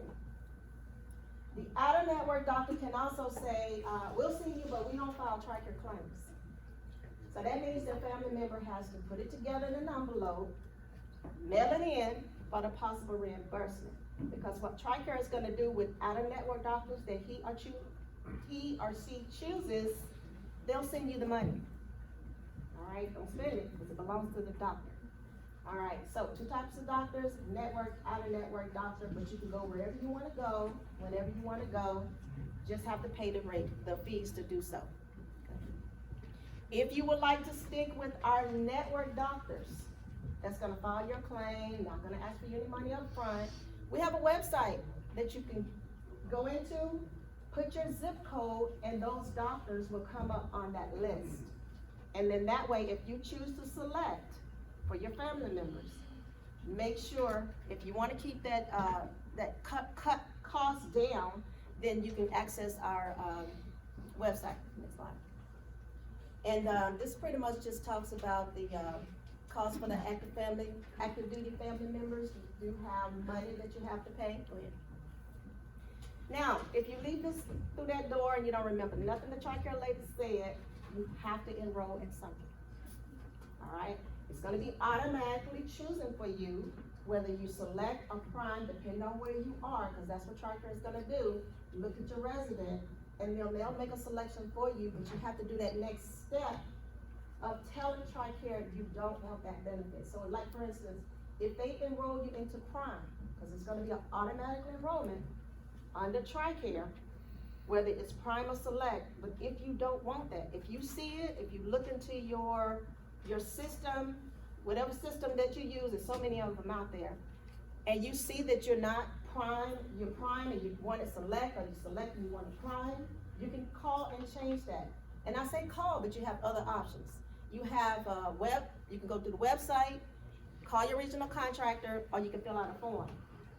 Your regional contractor is Humana Military. So if you call Humana Military and you tell them that this is the benefit that you want for your families, then they can go ahead and change that for you. You get 90 days to do that. All right, so just make sure you're doing that. Does everybody, and I'm not gonna look, does everybody in here know what benefits their family have? Do they even know if whether or not you're enrolled in Tricare right now? I don't have the answers to those questions. That's the answers that you have to ask yourself and be able to go find out what benefits that you have right at this moment. Now, the good stuff. You as the member are enrolled into the system based on the data that is submitted to DEERS under your orders, being input in there. All right. Now, it's not gonna enroll you to a doctor. All it's gonna do is put you in the system saying you are now active duty, you're no longer under your Guard Reserve status, and you're getting ready to deploy. So if something happens to you while you in that active duty status, you can call Tricare and say, my nose is running, I have a headache, or whatever the situation may be, what doctor can I see? Until you get to your final destination, and then a doctor will be signed to you to see fit. Tricare designed it so they don't have to keep switching your doctors, because you may have to have some training first.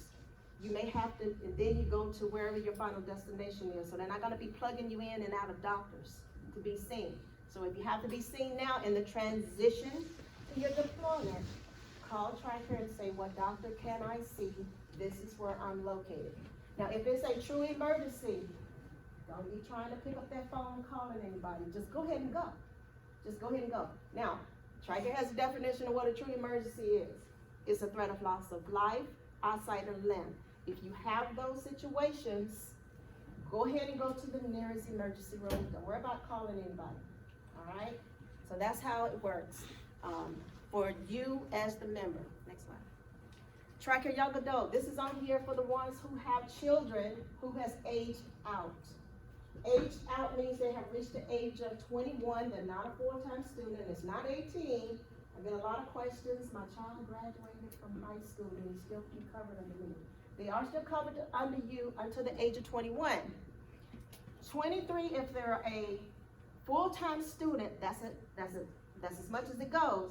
And then there's a program out there called Tricare Young Adult, can be bought at a rate, we don't care who pays for it, that will cover them up to the age of 26. All right, so it's called Tricare Young Adult. Not sure everybody had known that. Now, somebody asked me, well, what happens when they turn 26? Well, of course, we want our children to have some jobs, married, maybe their spouse to give them some coverage. 26, that's it. Grown. All right, one more. All right, pharmacy. How many of you know about the pharmacy changes? And I'm still learning it. I'm so confused right now.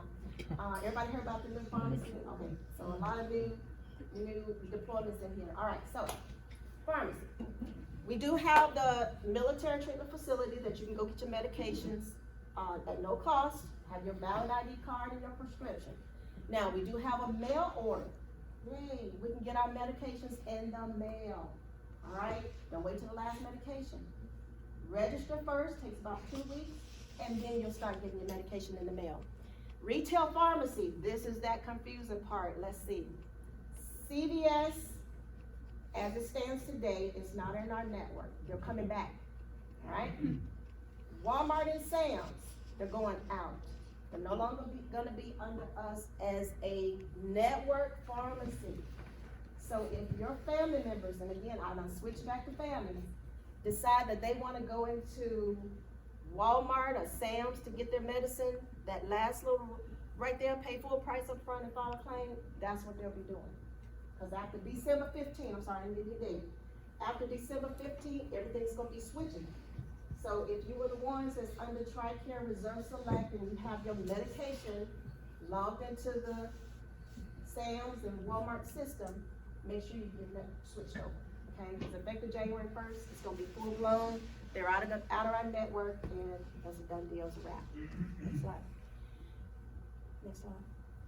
Okay, just know there is an active duty dental portion of this. The representative is not here today. I try not to give his briefing. If you have any questions about active duty dental, please make sure you call that phone number. United Concordia is the overseer of that. If you need to jot that phone number down, or if you need to take one of those brochures, you're welcome at it. Next slide. Families. There is a dental. Oh, he wants to write down. Dental is not an automatic enrollment. If you enroll into Tricare as an active duty family, that doesn't enroll you into the dental plan. So can we keep the same dental plan that we're on now, like me and my wife, so she can keep it? Yeah, let me go to the next one, and you can see, Did you get as it? you can see, Okay. oh, you finished? I'm sorry. Okay, his question was, can you still stay into the dental program? Well, as you can see, from active duty to reservists, guard reservists, those rates are different, so your rate will change. Okay. So if you were on guard reserve status and you go from active duty back and forth, you can see that you'll pay something different, so that's the difference. Now, if you have any questions, when do I get enrolled? When do I need to start paying my premiums? Please make sure you call your non-Concordia to find out that information. The other thing that I wanna mention, it is not on these slides, is how many of you heard of FedVIP? FedVIP is an organization that started in 2018 where it allows you as a reservist active duty to buy an additional vision plan, right? So if you're interested in buying an additional vision plan that covers the hardware, maybe some contacts and contact fittings, please access the website FedVIP so you can get involved and get into those benefits for you and your family. Okay, next slide. All right, the next 3 slides, and then I'll be done, and I'll get out of your hair. We can answer some questions. We can go by our day. The next 3 slides just happen. What happens when you are on active duty status and you pass away, you die, you transition over? Your family will receive 3 years of active duty coverage. Your spouse will receive 3 years of active duty coverage, and then they will retire, her or him. Your children will age out. So this is what happens when I die, when I'm deployed and I die, I'm on orders and I die. This is what happens with your families. 3 years for active duty member spouses, retired after that, and then your children will age out and then have that option of buying the Tricare Young Adult benefits. Now, when you come back and you go back into Tricare Reserve Select, you wanna go and then one more. Okay, when you come back and you get back on Tricare Reserve Select, because you have to re-enroll, but that's another Yellow Ribbon event. You have to re-enroll back into the Tricare Reserve Select program, and something happens to you, your spouse will receive 6 months of the Tricare Reserve Select, and that will be it. All right, so, and one of the things I do want to recommend is your spouses, a lot of times when you have a uniform on, and let's say you're going for your weekend, a lot of them confuse and think that's active duty. So if you can kind of educate your spouse to know the difference between a guard reserve and then an active duty. Those are totally 2 different entitlements. Because a lot of times I may deal with someone, something happened, I asked the member, I didn't have access to keys, I asked her what status was her spouse on, and she said active duty. He was not, he was on the guard reserve, so she only got 6 months of Tricare, and that was it. And I was kind of disappointed to kind of tell her she didn't have any benefits after that. Lots of websites, phone numbers available for you out there. Make sure you stay current on our information. What happens when you leave today may not be what happens when you come back. Our rates change all the time. That little brochure up there, if you're one of those ones like to take stuff with you, you can take one of those with you. It tells the cost of all our Tricare benefits. All the costs is included in that brochure. If you're one of those ones, you don't want to carry any paperwork around with you, please go on the website. The same information is there.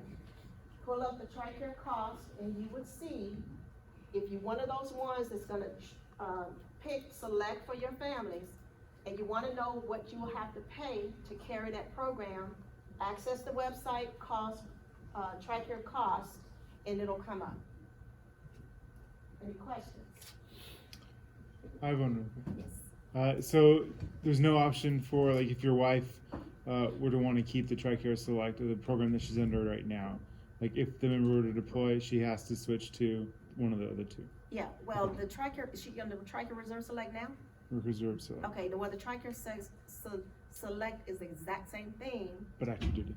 but it doesn't, you don't have to pay the premiums. Perfect. You get to put the $238 back in your pocket.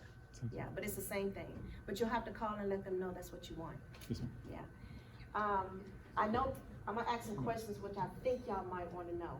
So when you get back, I know a lot of them have questions of, does my Tricare Reserve Select pick back up? No, it does not. That's something that you have to go back in to re-enroll, pay your premium, your 2 premiums up front like you did at the beginning to get it to continue to go back. If you have 2 coverages, Two coverages means that your spouse may have decided, well, I wanna keep my Aetna, I wanna keep my Blue Cross Blue Shield, I wanna keep my mail handlers. They can do that. But just know, Tricare is the secondary payer. So you'll have the other health insurance, and you have Tricare as the secondary payer. It goes like this. I know some people thought that they can use Tricare one day, go into the doctor's office and use the other one day. They can't do it like that. It has to go together. A lot of times the providers like to ask whose birthday is first with coverages to determine who's gonna pay first. That is not the case with Tricare. Tricare is a government entitlement, which they always gonna pay last behind any other healthcare insurance. If you have a child, have reached the age of 10, 11, 12, 13, 14, one of those numbers, and that's a dear's answer. Make sure they have a military ID card, because they now belong to them, you know, they now have to have those, proof of coverages. And I don't wanna get into the deer spiel, but, that's just one of the things you wanna be aware of. Any, yes, sir. So when we do go to a doctor or a provider and they ask for information, we tell them, just say for 6 months, we'll say your tractor is letting, each and then ask for, what. Okay, thank you for that question. On your card, there's called a DBN number. It used, remember when it used to be social security numbers and you just ride around with your social security number on the card and you lose it, somebody got all your identification. All right, the social security numbers were taken off a couple years back. So now they're using DBN numbers. So when your family goes into a provider's office, you'll show that ID card. And as I say, on the back of it, you'll see a DBN number, Department of Defense benefits number, and then they can file the claims using that. All right. Now, if they get in this battle of, well, no, I need your social security number, you know, you can still file it under your social security number. They're not supposed to be. It's supposed to be transitioning over to the DBN number. Any other questions? Now, and then I get a lot of questions. Even after, you know, sometimes I'll do a yellow ribbon and I'll have a table out here where you'll come and ask questions. I'll get that question like, what's the difference between the Prime and the Select? All the time. I get that question. Does everybody understand the difference between the Prime, Tricare Prime, and the Tricare Select for your families? Select, go wherever you wanna go, meet your deductible. Well, you won't have a deductible as long as it's a contingency operation. I didn't wanna get in the weeds of that, because I don't know where you're going. But Tricare has a cost, Tricare Select has a cost, Tricare Prime, zero. All right, and then again, this brochure right here actually have the cost in it. If I run out, if everybody run up here and grab one, it's not gonna be enough. I just wanted to be able to give some of you this, have all the cost in it, along with the phone numbers on the back. Access that same thing on the website. Any other questions? Because I do have a final little something I'd like to say, just for my personal thing. If you get a bill, something in the envelope, come in the mail, and it's sealed closed, please don't sweep it under the rug. Please don't think I'm in a uniform, Tricare's gonna pay for it. That may not always be the case. We want that miracle to happen to us every time there's a bill to come to the house. Please make sure you open it up, look to see where it's from, find out why they're billing you for $5,000. Don't just ignore it, because it may come back on you, all right? Everybody remember the Tricare Service Centers? I used to work at Tricare Service Center, and they used to come in with this shoebox of bills, I can't make this up, shoeboxes of bills. And I would have to sort them out and handle it. They won't let me do that no more. So make sure you call. If you don't wanna call the doctor's office, billing office, call Tricare and say, hey, I got this bill. Because I'm gonna tell you, if you're retiring, and I don't know if something may have happened to some of you before, you're trying to buy a house, buy a car, you're looking at a credit report, and it's not allowing you to get whatever you're looking to get. And you've saved up all this money. So make sure, take care of those bills that's out there. We all can get them. So unfortunately, it's not gonna go on Tricare's credit report. It may go on yours. So just make sure to avoid that situation. Take care of them when they're out there. I'm just allowing time to ask any more. Cause I'm gonna leave it up to the next briefing to come in. Any other questions? If you think of any questions, 800 numbers. Don't be intimidated, call. Ask the question that you wanna find out. There's so many platforms to get information. I'm not even gonna name them all. Humana Military even have a website. We have an app that you can actually create a username and a log on and username, and you can look in there and figure out what your eligibility status is for you and your family. Well, if you don't have anything else, thank you so much for your service. You guys have a good day. Thank you, ma'am.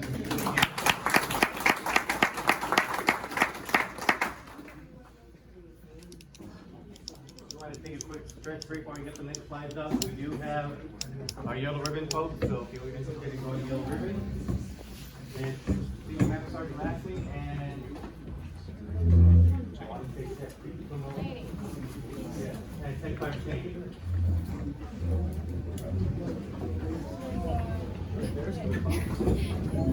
Yeah, so we're gonna give them at the end.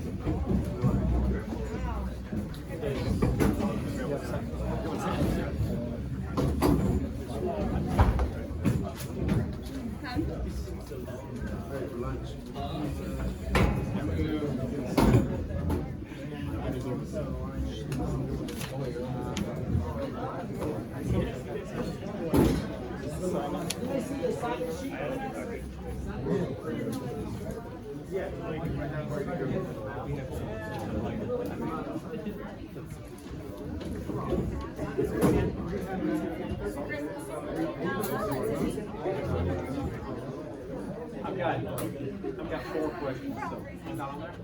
Okay, then what about Ruth? So we can treat this. Make sure.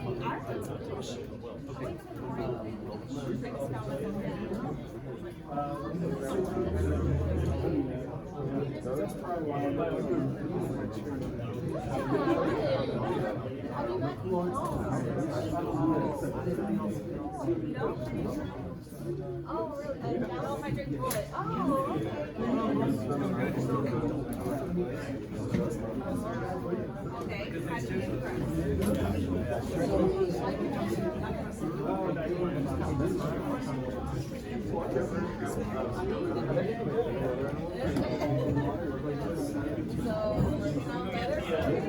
If you need an updated list in Excel, I can get it to you. Yeah, I'll be ready. That's okay. I got a to-do list, so Yeah. thanks. Is this a debit card? Oh, it's your Eagle Cash card. I fit it in my backpack. Yeah, it's a short break right now.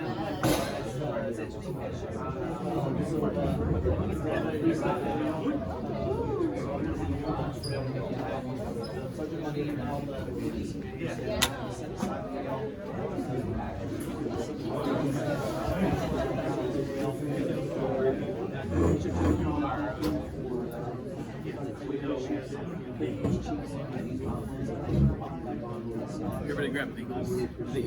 Oh, yes, let me check that.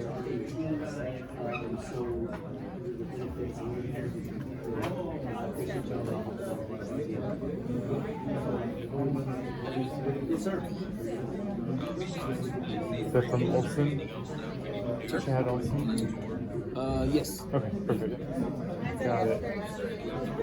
When is he presenting? So we're going to yellow ribbon first, and then blue ribbon. Perfect.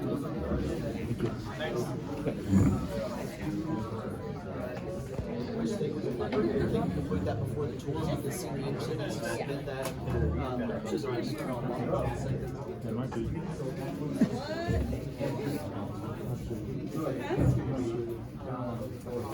priority as well, because now's the time. We need to get your shit for it. So I would say those, but other than that, so 20, that's about all I can get with. Hey, everyone's grab what they want, go and have a seat. There are a couple Their more briefings to get through. licenses are the most important, but other than that, December, and then any of the WBTs, the trackers are up to date as of Monday.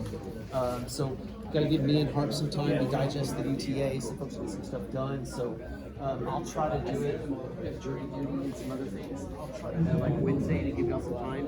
And we have anything updated. The trackers, that way you know you can all be green. So if there's any downtime, you have a computer, man, knock out those WPTs, because that's one of the things that we're still lacking on. Let's get downtime and get it done. Long-winded answer, I apologize for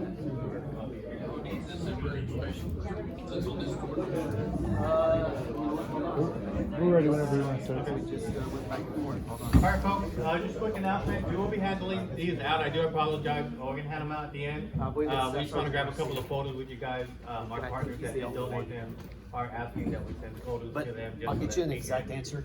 Have a little bit of, After this briefing, 'cause I'm I guess, not proof really, but a little bit of photos and memories of you guys enjoying the kits. So I do apologize for that earlier, but we will get those to you. If you don't mind, the first few, we'll get a couple of photos with you guys to make sure we send that back to them. So without further ado, here's Senior Lashley and Tech Sergeant Cheney with Yellow Ribbon. Hello, everybody. I know some of you have probably communicated with me already, but I'm Senior Sergeant Lashney. I am the superintendent of our chapel, and this is one of my airmen, Tech Sergeant Cheney, and I'm gonna let him brief just really quickly on our services at the chapel, and then I'll jump right into Yellow Ribbon. And so first and foremost, I just want to say good morning and thank you for your service and thank you for allowing us to be here.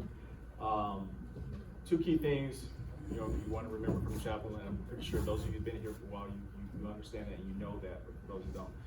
Our office, obviously, we're here to fight for your free exercise of religion. And the other thing, most important, that I think everybody identifies with the chaplain's office, and chaplains and also religious affairs there, is the 100% confidentiality. So if you ever get into a situation, which life happens, we all do, at some scale, and you need to talk to someone, we're here. Not in addition to chaplains, but also as in the enlisted, we have that 100% confidentiality as well, and so that's what we're here for. We do have services. Obviously, COVID over the course of this time period, 2 years, has kind of changed things a little bit, but so we now are back to in-person services that are 10 o'clock. We do provide services, PA in court collaboration with them has been providing services on the Facebook 433rd page. So you can actually see that because I know that certain squadrons, it's almost impossible sometimes to get away from your workstation. So now you actually have opportunity to be able to access a pre-recorded service at your leisure, whether it's on your lunch break or maybe even after the hours of the UTA. So just want to let you know that we're in the process of providing, like before, where we're embedded into the squadron. So we're working on some things. So just be on the lookout on as far as emails, as far as communication and those opportunities. We normally have a 10 o'clock. We had one here at the airport. Hopefully in time that'll come back where we're having services here at the airport, because y'all are away from the other side. Just be looking out on your emails for communication. We're here to help you, and we look forward to being a part of providing the services that we do for you. Thank you. Thank you so much, Amy. All right, how many of you have heard of Yellow Ribbon? All right, how many of you have questions? Really? Really? Okay. You can go to the next slide. So I'm gonna give you a real quick brief, and then I'm gonna open it up for questions, because I know the majority of you have questions. You've never deployed. How many first-time deployers do we have? Okay. So how many pre-deployment events do you get? How many posts? Are we doing live or are we doing virtual events? We did our first live last month. Yeah. So there are some new policies, mandates that have come down in reference to it, but I'll get into that. I'll get into it right now. It's right there on the slide. So the undersecretary almost shut us down for our event last month because Air National Guard is authorized 50 people to attend the Yellow Ribbon. We had almost 200. we had to show and demonstrate proof that everybody was vaccinated or COVID negative. Now the mandate is everybody, including children, yes, anybody, even children who are not eligible to be vaccinated, has to be vaccinated to go to an event. Which means, you know, either you leave your children behind, or you talk to your congressman and say, this is unfair, which I have been advised to have you do if you don't agree with this new mandate. Because it has caused, for the December event, I've had people that have dropped out because, you know, I don't wanna leave my kids behind. You know, we accept that we have to be vaccinated. You know, we made the choice. Not everybody has made the choice for their family members to be vaccinated. Can somebody turn the air conditioner on in here? Yeah, and with all the bodies, it makes it even worse, right? So, I highly encourage you to speak to your congressman if you don't, because this program is about families, and what they're doing, they're restricting part of families. And Air Force, A&FRC Yellow Ribbon does not, this is not their policy. This came above A&FRC Yellow Ribbon. We have to follow it, but that doesn't mean we have to like it or keep quiet about it. So I encourage you to channel it up so we can resolve this. 3150 is a document that I will send if you are approved for an event that demonstrates that your family members are vaccinated, or your guests, whoever you take. Next slide. So, how many of you gotten an email from me about an event? Okay, probably about half. That means I need your names and your personal email if I don't have it already, so that I can get these the registration links out to you. You are eligible for an event 120 days out from the beginning of your orders. Once you're on orders, you cannot attend an event before you deploy.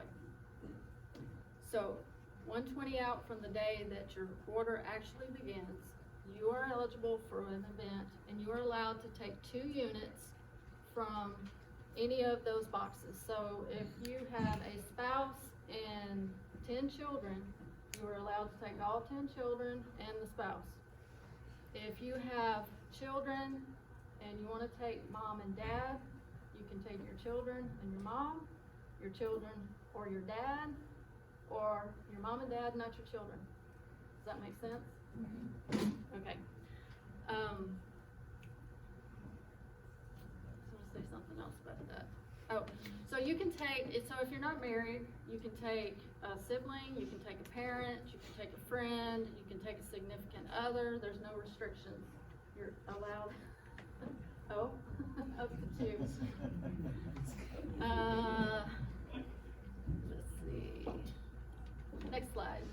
Yeah. Yes. So according to that, we can't, if we take like a sibling, but they have children themselves, we can't take them if they're under 18, correct? They can go as a guest. So, No, it said only over 18 and over for, that's what I'm trying to. So if you wanna take a sibling and Their children. you can't take all of them. No, just one of them. Just one of them. And they're under 18.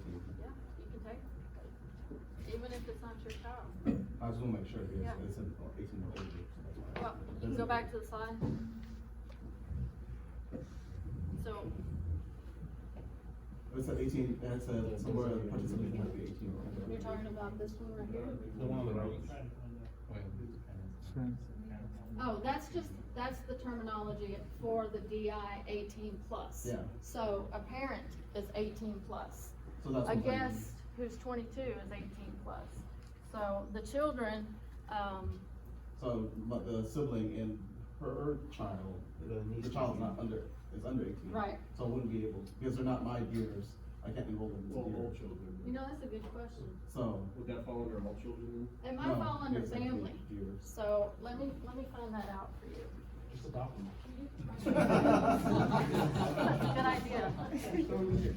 I'll find that out. Will you send me an email? Okay, and I'll find that out. The majority of you, are you deploying in June or July or July or April? Would that not fall under other family? Under designated individual? Other family, aunt, uncle, cousin, nephew, Because of the niece? 18 plus, Or that 18 plus, so you're right underneath, it says Right. designated individual, under, Then the have to 18 be- plus, has to be Yeah. over 18. yeah, so I gotta ask the question. They may need to revise the terminology. Oh, okay, I heard March. Orders start March, for some of us. Okay.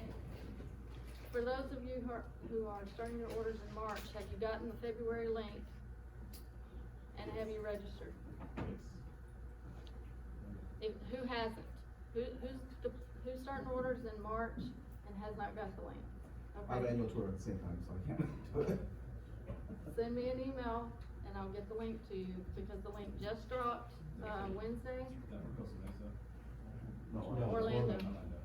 Yeah, February and March is gonna be Orlando. I don't know when the next Costa Mesa is, that's as far out as I know. April, we got people deploying in or starting orders in April. You need to, February and March, events, you need to, so they're really trying to get all the pre-deployers into an event and taking their time with the post-deployers, because they've extended the time frame. Because of COVID, it used to be 365, now it's 2 years, and it's probably gonna be even longer than that to get your 2 post-deployment in, because they don't wanna hurt anybody. Okay, so, I hope all of that made sense. Okay. So the registration process is a 3-step process. You get the link from me, you register, you let me know that you registered, and I go in and validate. I do not do the approval process. That is another team who goes in and approves based on A&FRC guidelines and metrics. Like I said, they're leaning more towards pre-deployers, so you guys should be golden. Even though we had to fight with other bases for slots, these events are right now at 550 people. So once you are approved, Event Plus will send you an email, and I'll send you an email with all the reporting instructions, what you need for your orders writers, and then I work with your orders writers to get your family's invitational orders complete. Those have to be complete. The invitational orders cannot be VOCO. Your orders can be VOCO. ITAs cannot. Travco has to have that order 3 days prior to travel, or they will not allow a ticket to go through. So, right now, we're working very hard for the December event, because I've got a couple of families last minute approved, and we've got to get ITAs completed by Wednesday, the 15th, which means their orders have to be completed Friday, and we know how long that process can take sometimes. So there's a lot involved.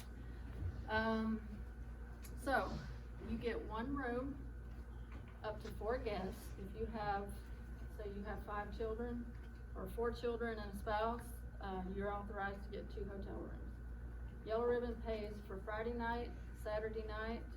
They pay for the plane tickets for you and all of your guests. You can take extra days at the beginning or at the end at the hotel per diem rate, and your flight is, and everybody's flight is still paid for. We get you there, we get you back. You just pay the extra hotel nights. Sounds like a pretty sweet deal, right? And we try to have these events in places where there's things for families to do. Orlando, we know Disney and Universal. Last month was in Crystal City, across from the Pentagon, so there was all the national monuments and museums and, you know, a lot of history there for families to see. This month we're going to LA. To be honest, I don't know what there is, why they chose LA. Disneyland. Is it close to Disneyland? Yeah. Or is Costa Mesa closer? Because. No, it's Anaheim. LA was closer. Okay, okay, well then that's why. But usually it's in Costa Mesa, so, but this month, we're going to LA. Anyway, so they try to make it really family oriented, so that you have something you can do, before or after the event with your family. If you have a family member, a child that needs special assistance, autistic or, you know, whatever, has you have a special caregiver, we can arrange to pay for the caregiver to come with or provide a caregiver, at the event. So we have two programs, Accent and Project Yes, that takes care of activities for the different age groups of the children. And they can actually bring in extra helpers to help with whatever the special needs are. When you register, if there's any dietary restrictions or allergies, please annotate that also on your registration, because we give that to the hotel so that they can provide the right kind of meals for you and your family.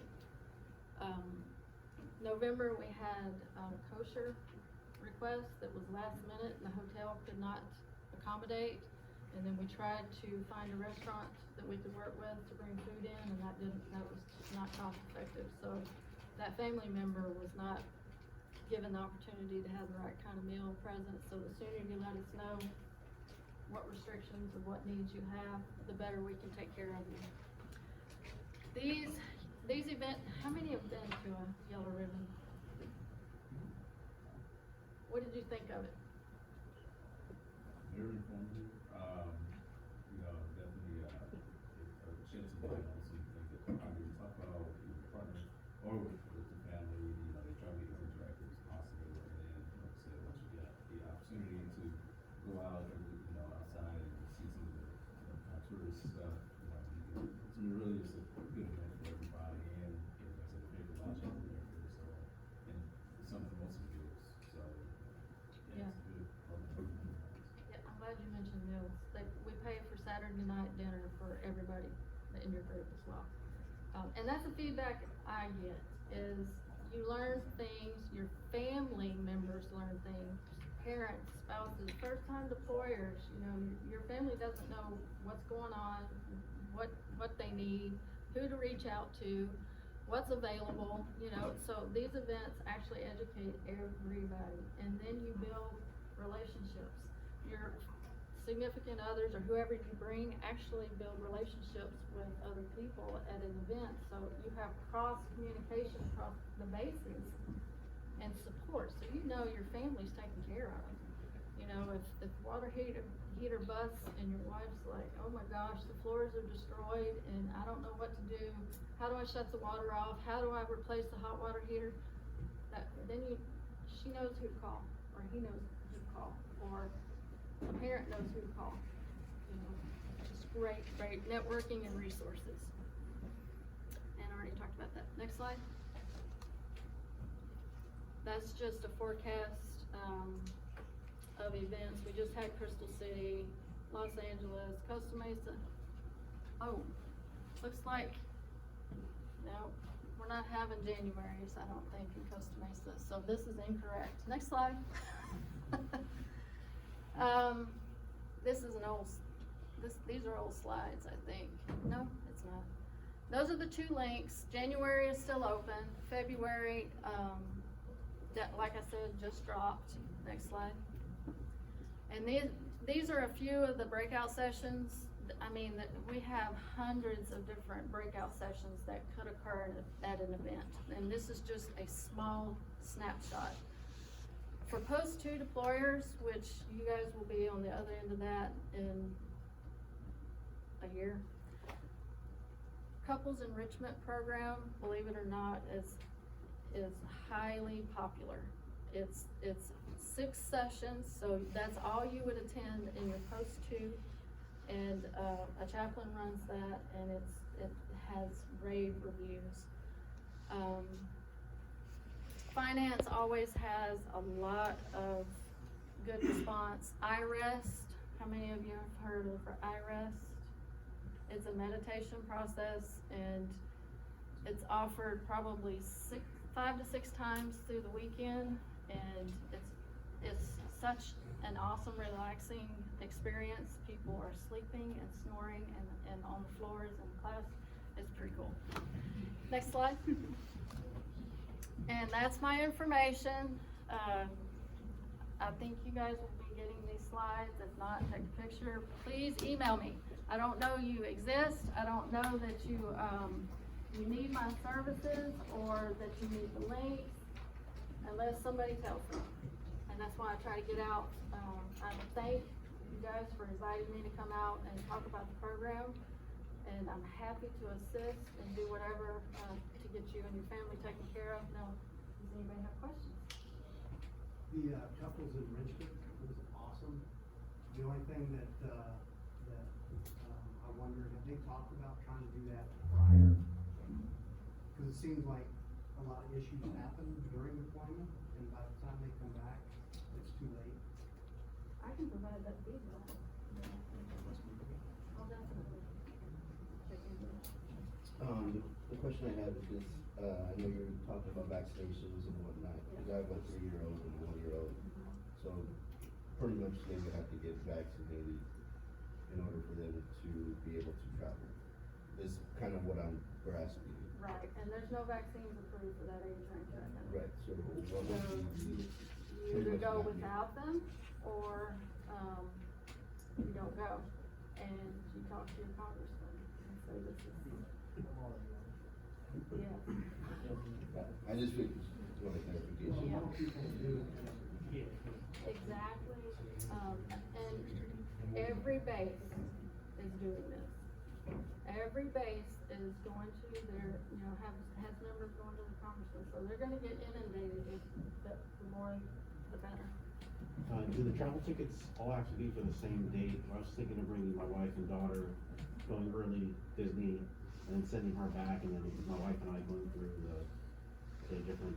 No, it has to, whoever goes to the event has to be at the breakout session. So there is attendance taken, they do the scanner of, the name tags has a barcode, and if somebody's missing for an event, man, they go to tracking people down, I kid you not, and they will cancel orders. And people just say, I'm here for Disney, I'm not going, I'll go half a day Saturday to the events, and then deuces, I'm out. They'll cancel your orders. Yes.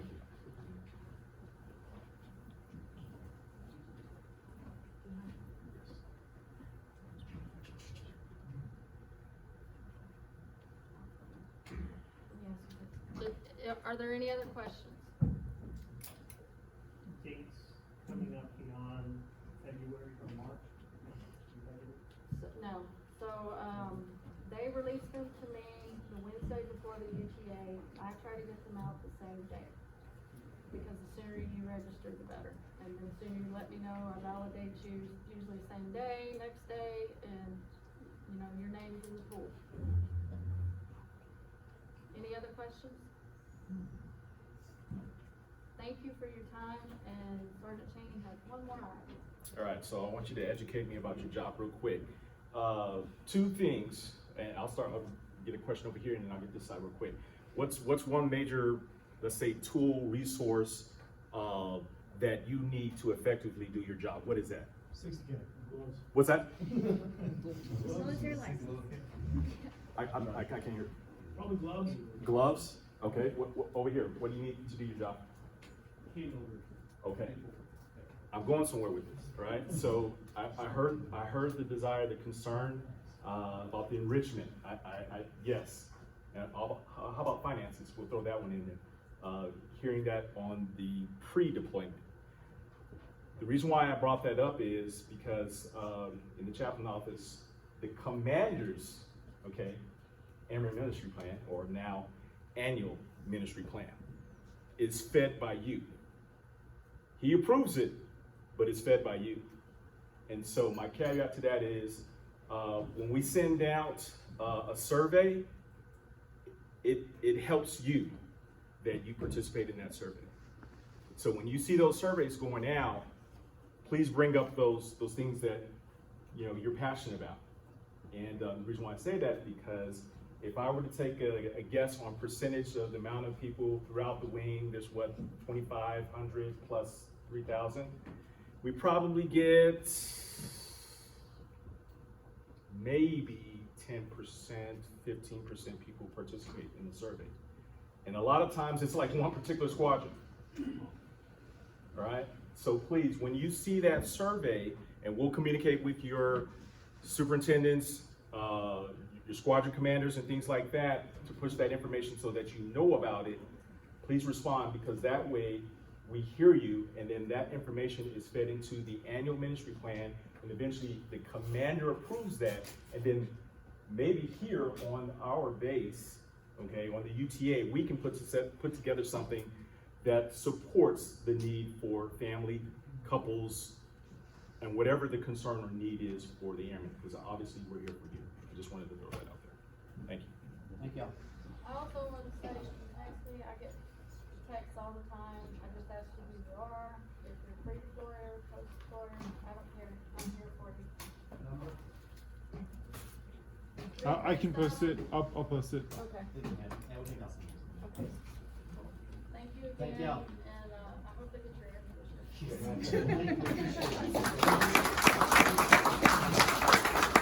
Bear with us, I know we're almost done. We got the food smelling nice and good now, so we're almost done, so thank you for your patience. Just a couple more briefings. Last but not least, next, we have Major Olson with our JAG, and then following that, we'll be mixing up with finance. So we have one more before you. Yeah, we have legal right now, okay. So some folks on HR trust, we're having on Zoom. We're recording. Is that probably not?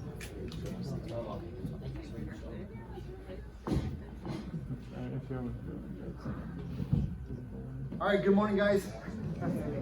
Barely for a couple more minutes. Thank you for your service, guys. It's good to be with you. It's good to be here. I appreciate you guys. I've only been here at the 433rd for a couple of UTAs, so I'm excited to be here. I'm the Chief of Civil Law over at the headquarters office, and if you guys ever need anything before you ship out in March, I'd be happy to visit with any of you about anything that comes up during this briefing. You've got a little bit of time, so feel free to come on over. I want to help you as much as I can. Give me next slide. Okay, so pre-deployment support. Okay, there's a lot on this page. Fundamentally, what this is talking about is some legal instruments or tools that you can take advantage of to appoint someone else to make decisions for you while you are away. Okay, we call them lifetime planning documents. They're generally powers of attorney, and it's broken up a little bit all over this page. You've got the first set here, which is your special, your general, your statutory, and then there's your medical right there at the bottom. Okay, you don't have to have these tools, but they are really good and really useful tools if you get in a jam for any reason, like you're trying to sell property while you're gone, you get sued while you're gone, you need somebody to pull out of money out of a bank account that you can't access while you're gone, or you just want somebody. I mean, I've got this tool for my wife right now. She's designated for everything for me. It's just a great tool.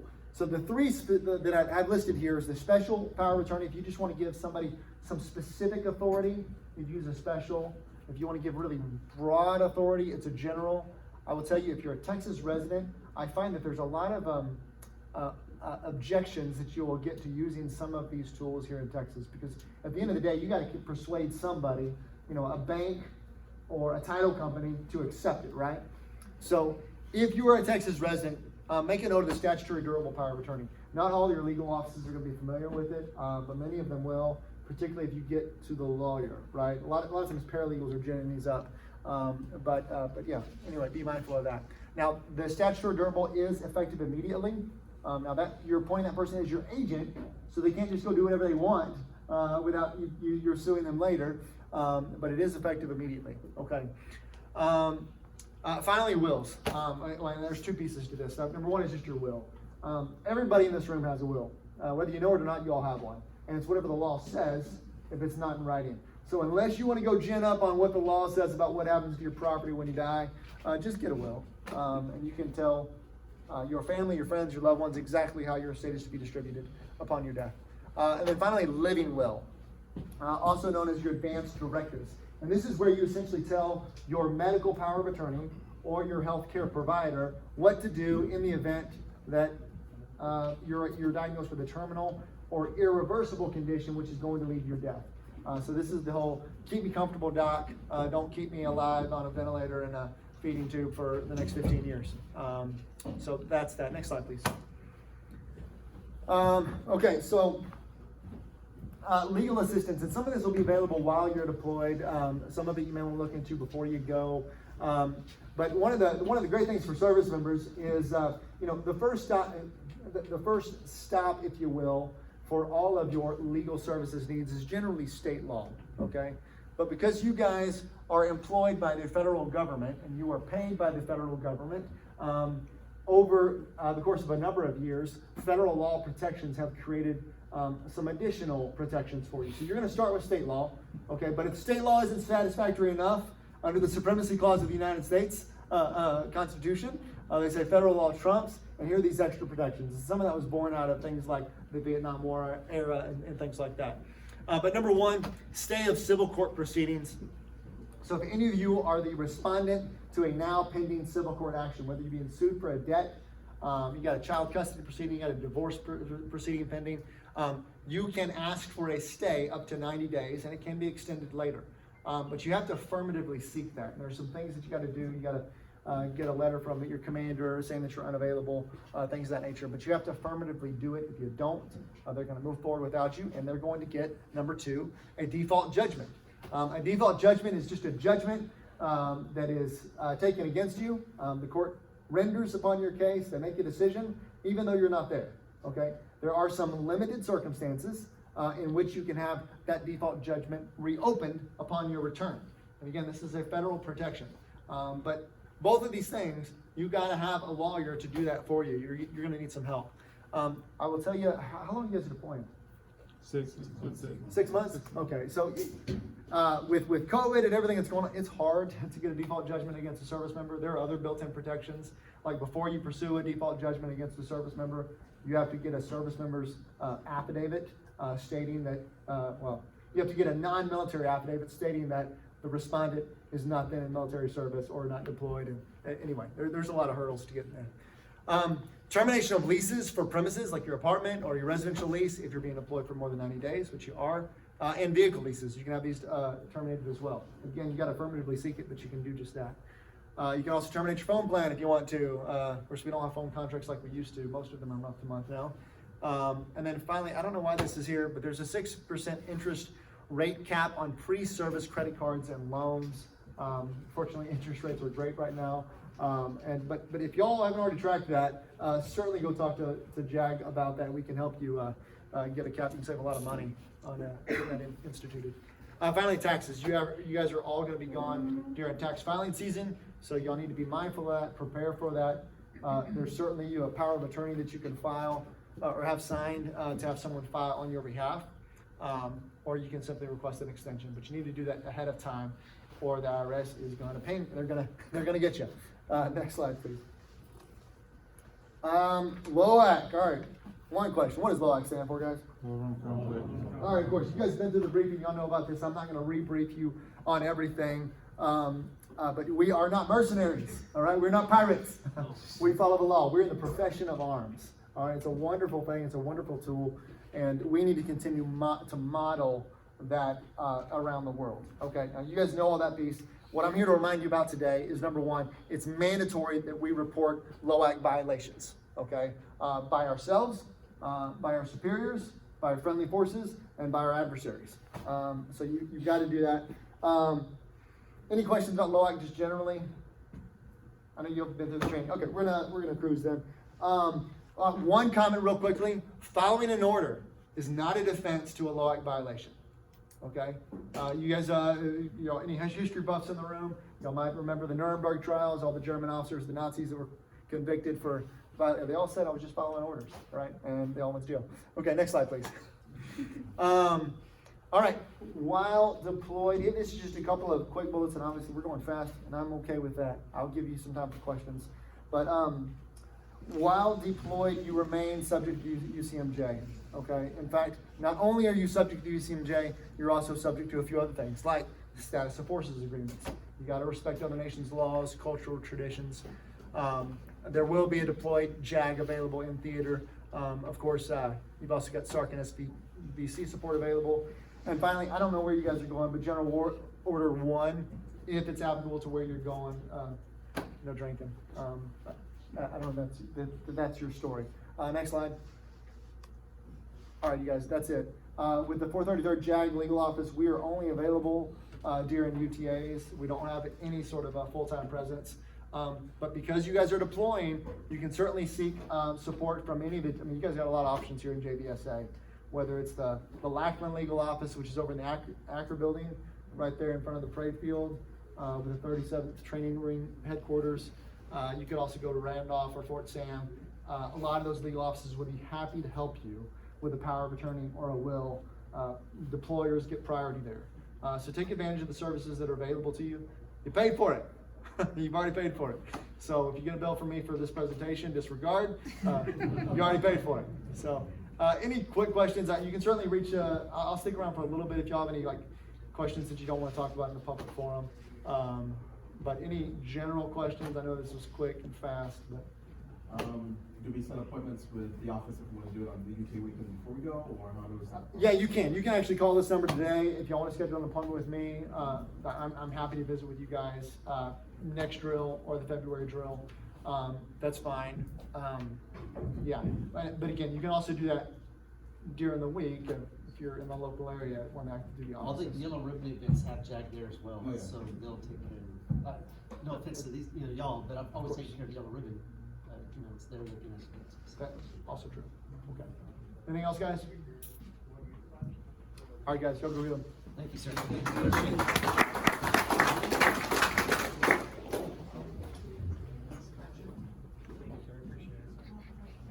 So next up we have finance, and then I'll give you maybe a 1 minute spiel from my piece. We have the finance piece up there. It's 1 second. Should be like a PDF, I think.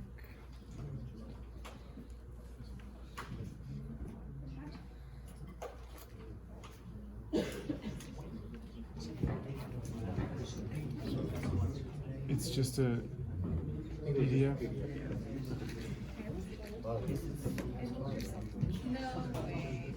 Hey guys, good morning / good afternoon. How are you? Everybody good? Hey, do me a favor real quick. Let's just stand up real quick. Let's just get the circulate, please. Yeah, stretch it out. I heard it's hot in here, but it's cool in the restroom, man. So stretch it out. Stretch them out. Turn to the person next to you, to the right, to the left, say, you look marvelous. You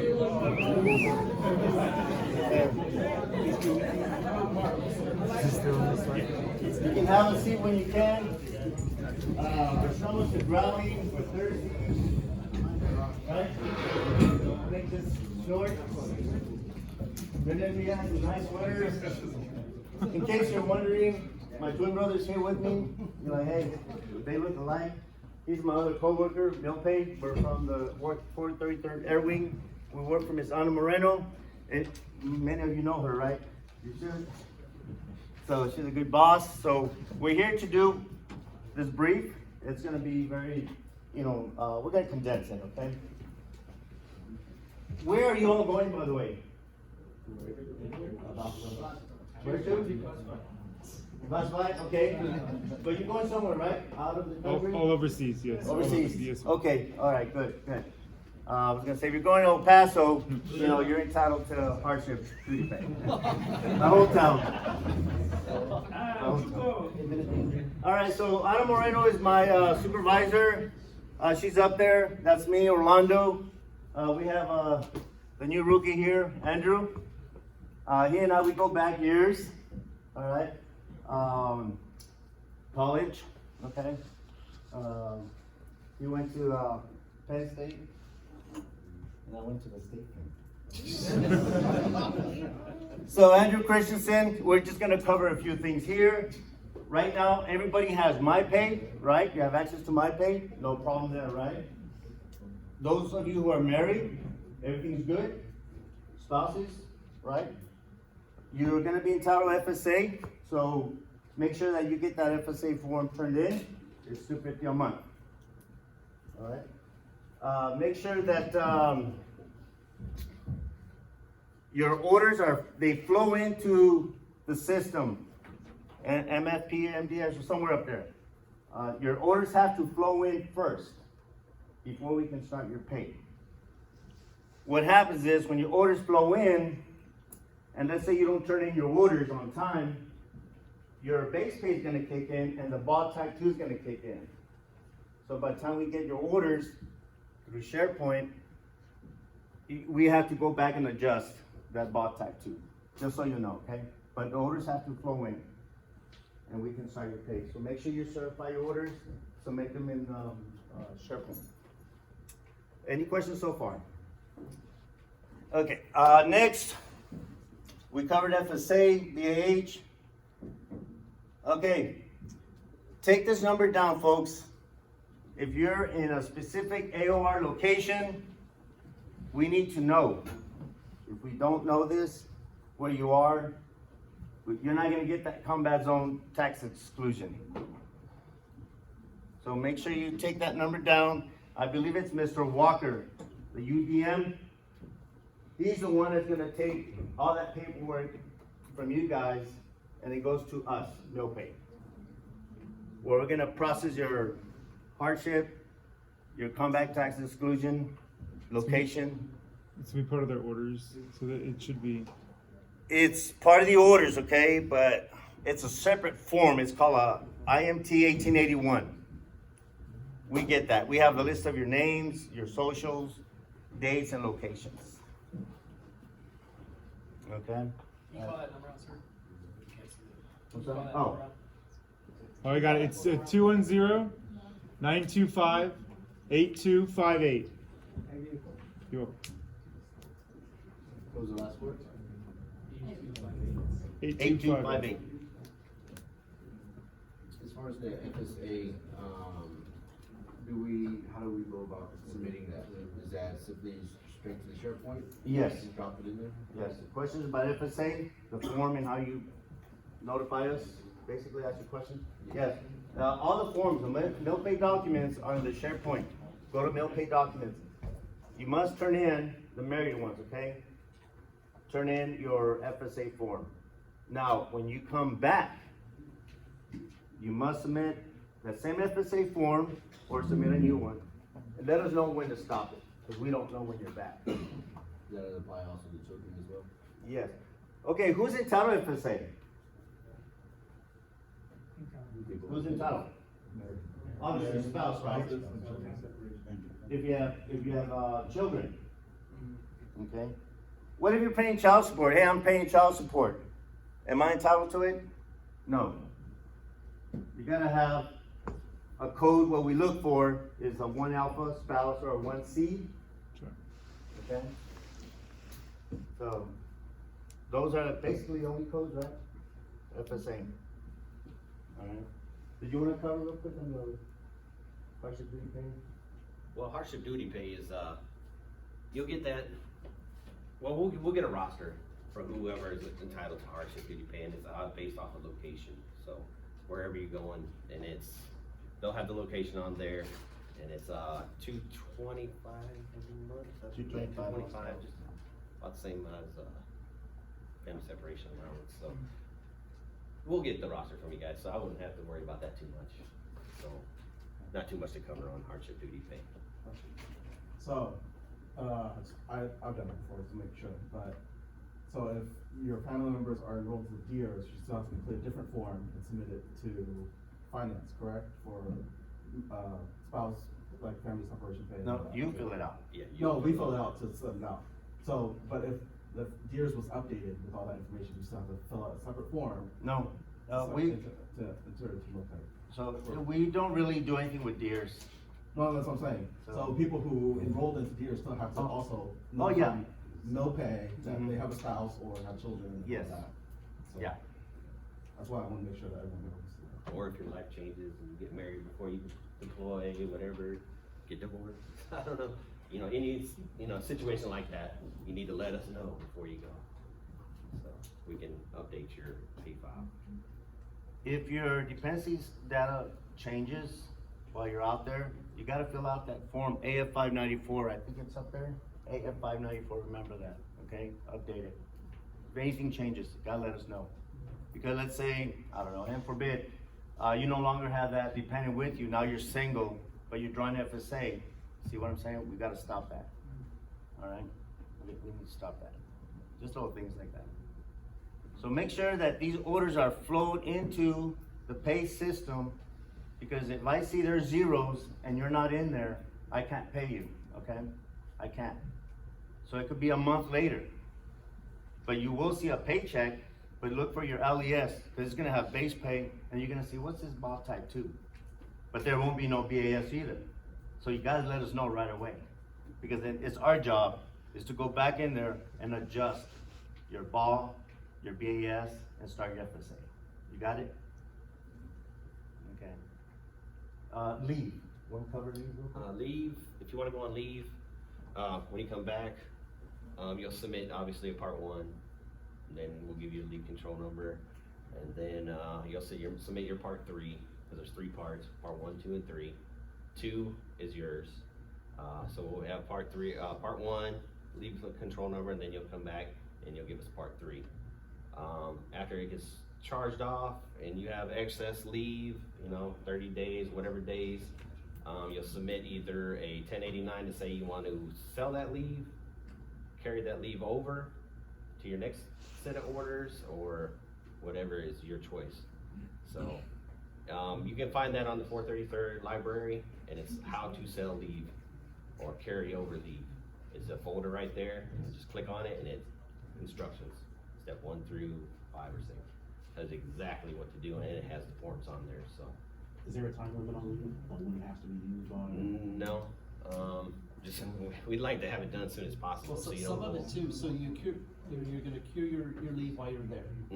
So when you come back, you'll do the out processing checklist, you'll be with Sergeant Walker, and he's gonna help get your orders amended, because, you're gonna get orders for that time. It's been included up there, you have to take it right then and there. It's not like you can take it later on. That's true. So you have to get it done, and then that's also kind of flows into these folks as well. So it's, I wouldn't say automatic, but it's one of the steps. It's true. In conjunction with your downtime, so that's usually what they try to push for, is take the leave right away. Yeah. Not only that, but it's probably best to take the leave than sell back, because if you sell back, then you get paid your basic pay. When you take leave, you're getting basic pay, BAH, BAS, so you make a lot more money, That is true, yeah. If your orders happen to be curtailed, let us know right away, because there will be a collection, right?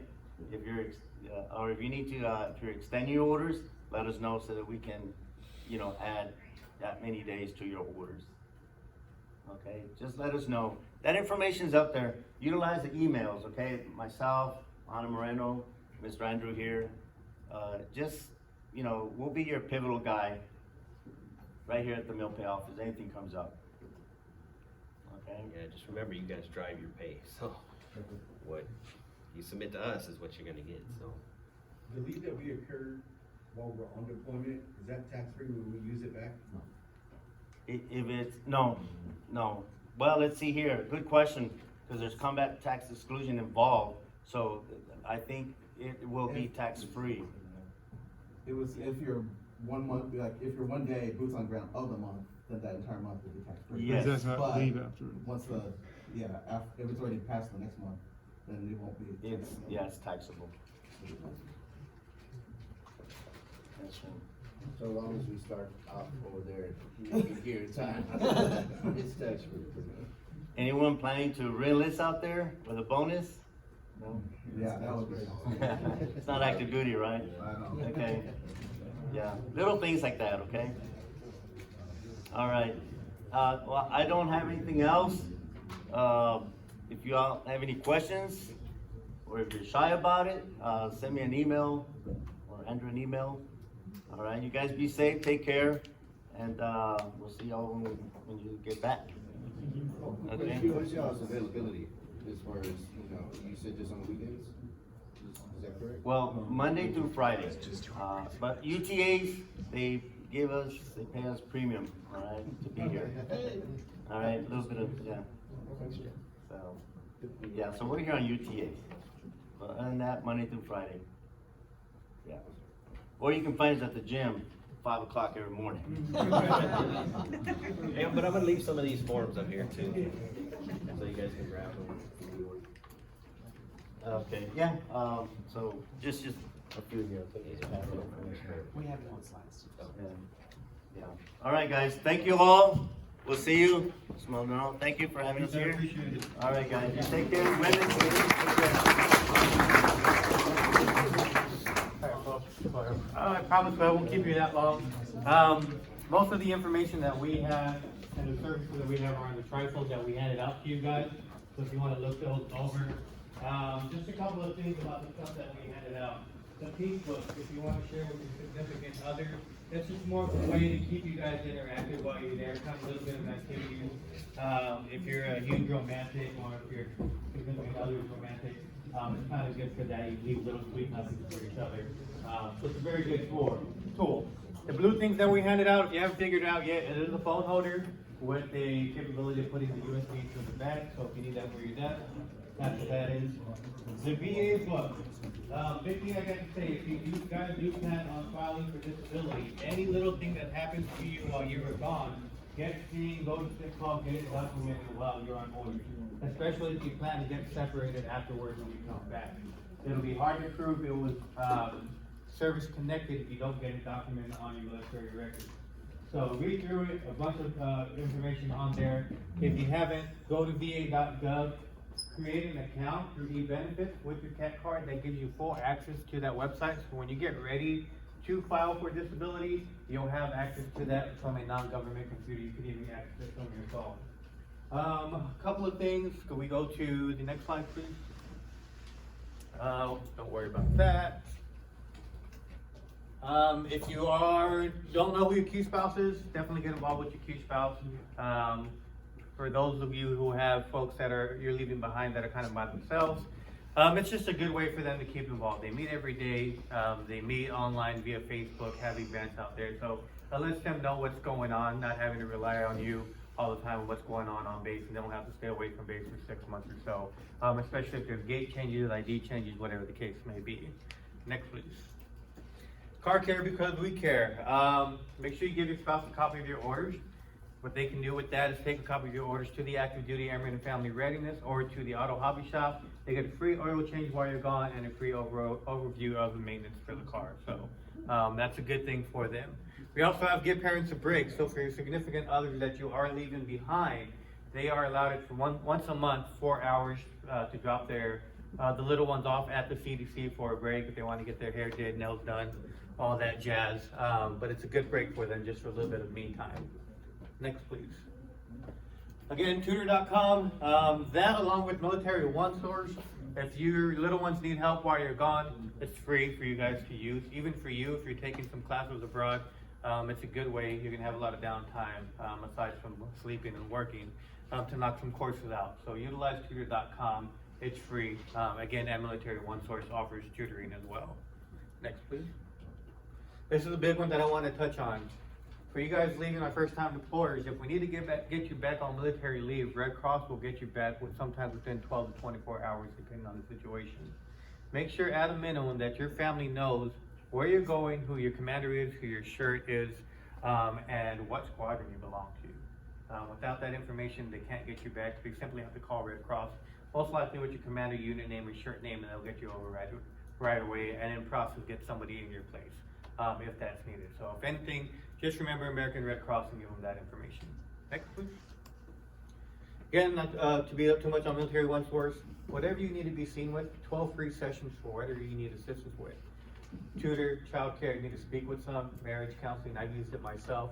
What they'll do is they'll find someone in your local area, you need to speak with someone when you come back, and you go see them. If that's just you and your spouse wants to see them, that's 12 free sessions for each of you, and then if you want to go see counseling together, then you guys will also have 12 free sessions right there. So just give them a call, you literally get someone on the first ring, and they'll get you taken care of. Next, please. If you want to speak with someone on base, same concept as Military One Source. These are just folks that are assigned on base. They're starting to get back to meeting folks in person. You can give them a call as well. Next. The big one I wanted to hit, how many have been through TAP before? And was that after 2016? How many went through it prior to 2016? All right, if you went through it prior to 2016, congratulations, you get to do it again. We're only allowed to grandfather back to 2016, a 5-year period. The good thing is when you come back and you complete TAP, it sets you up for the next 5 years if you plan on coming on orders. If not, you're one and done, and you don't have to do it until you retire and or separate. So I'll be getting the names from UDM. I'll walk you through the process. It's pretty simple now. I'll send you the CBTs to do while you're I recommend do them now if you have the time. If not, do them before you come back.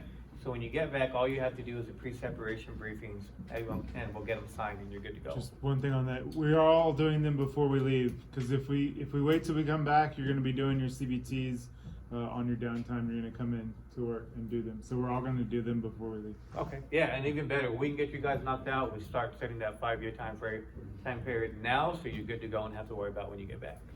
Next, please. And that's it. So I told you we'd keep it short and sweet. We're gonna leave a lot of the stuff here, so if you want some extras, we will ask, I think maybe the first 6, if you guys can just pose in groups of 3, and we can get poses of you guys for just the first couple of groups of 3, and then after that, what we have is what we have. So first come, first serve as far as the comfort care kits. If you have any questions for us, if we can, sorry, Dave, if I can get the names of everybody in here, so we have to document for them.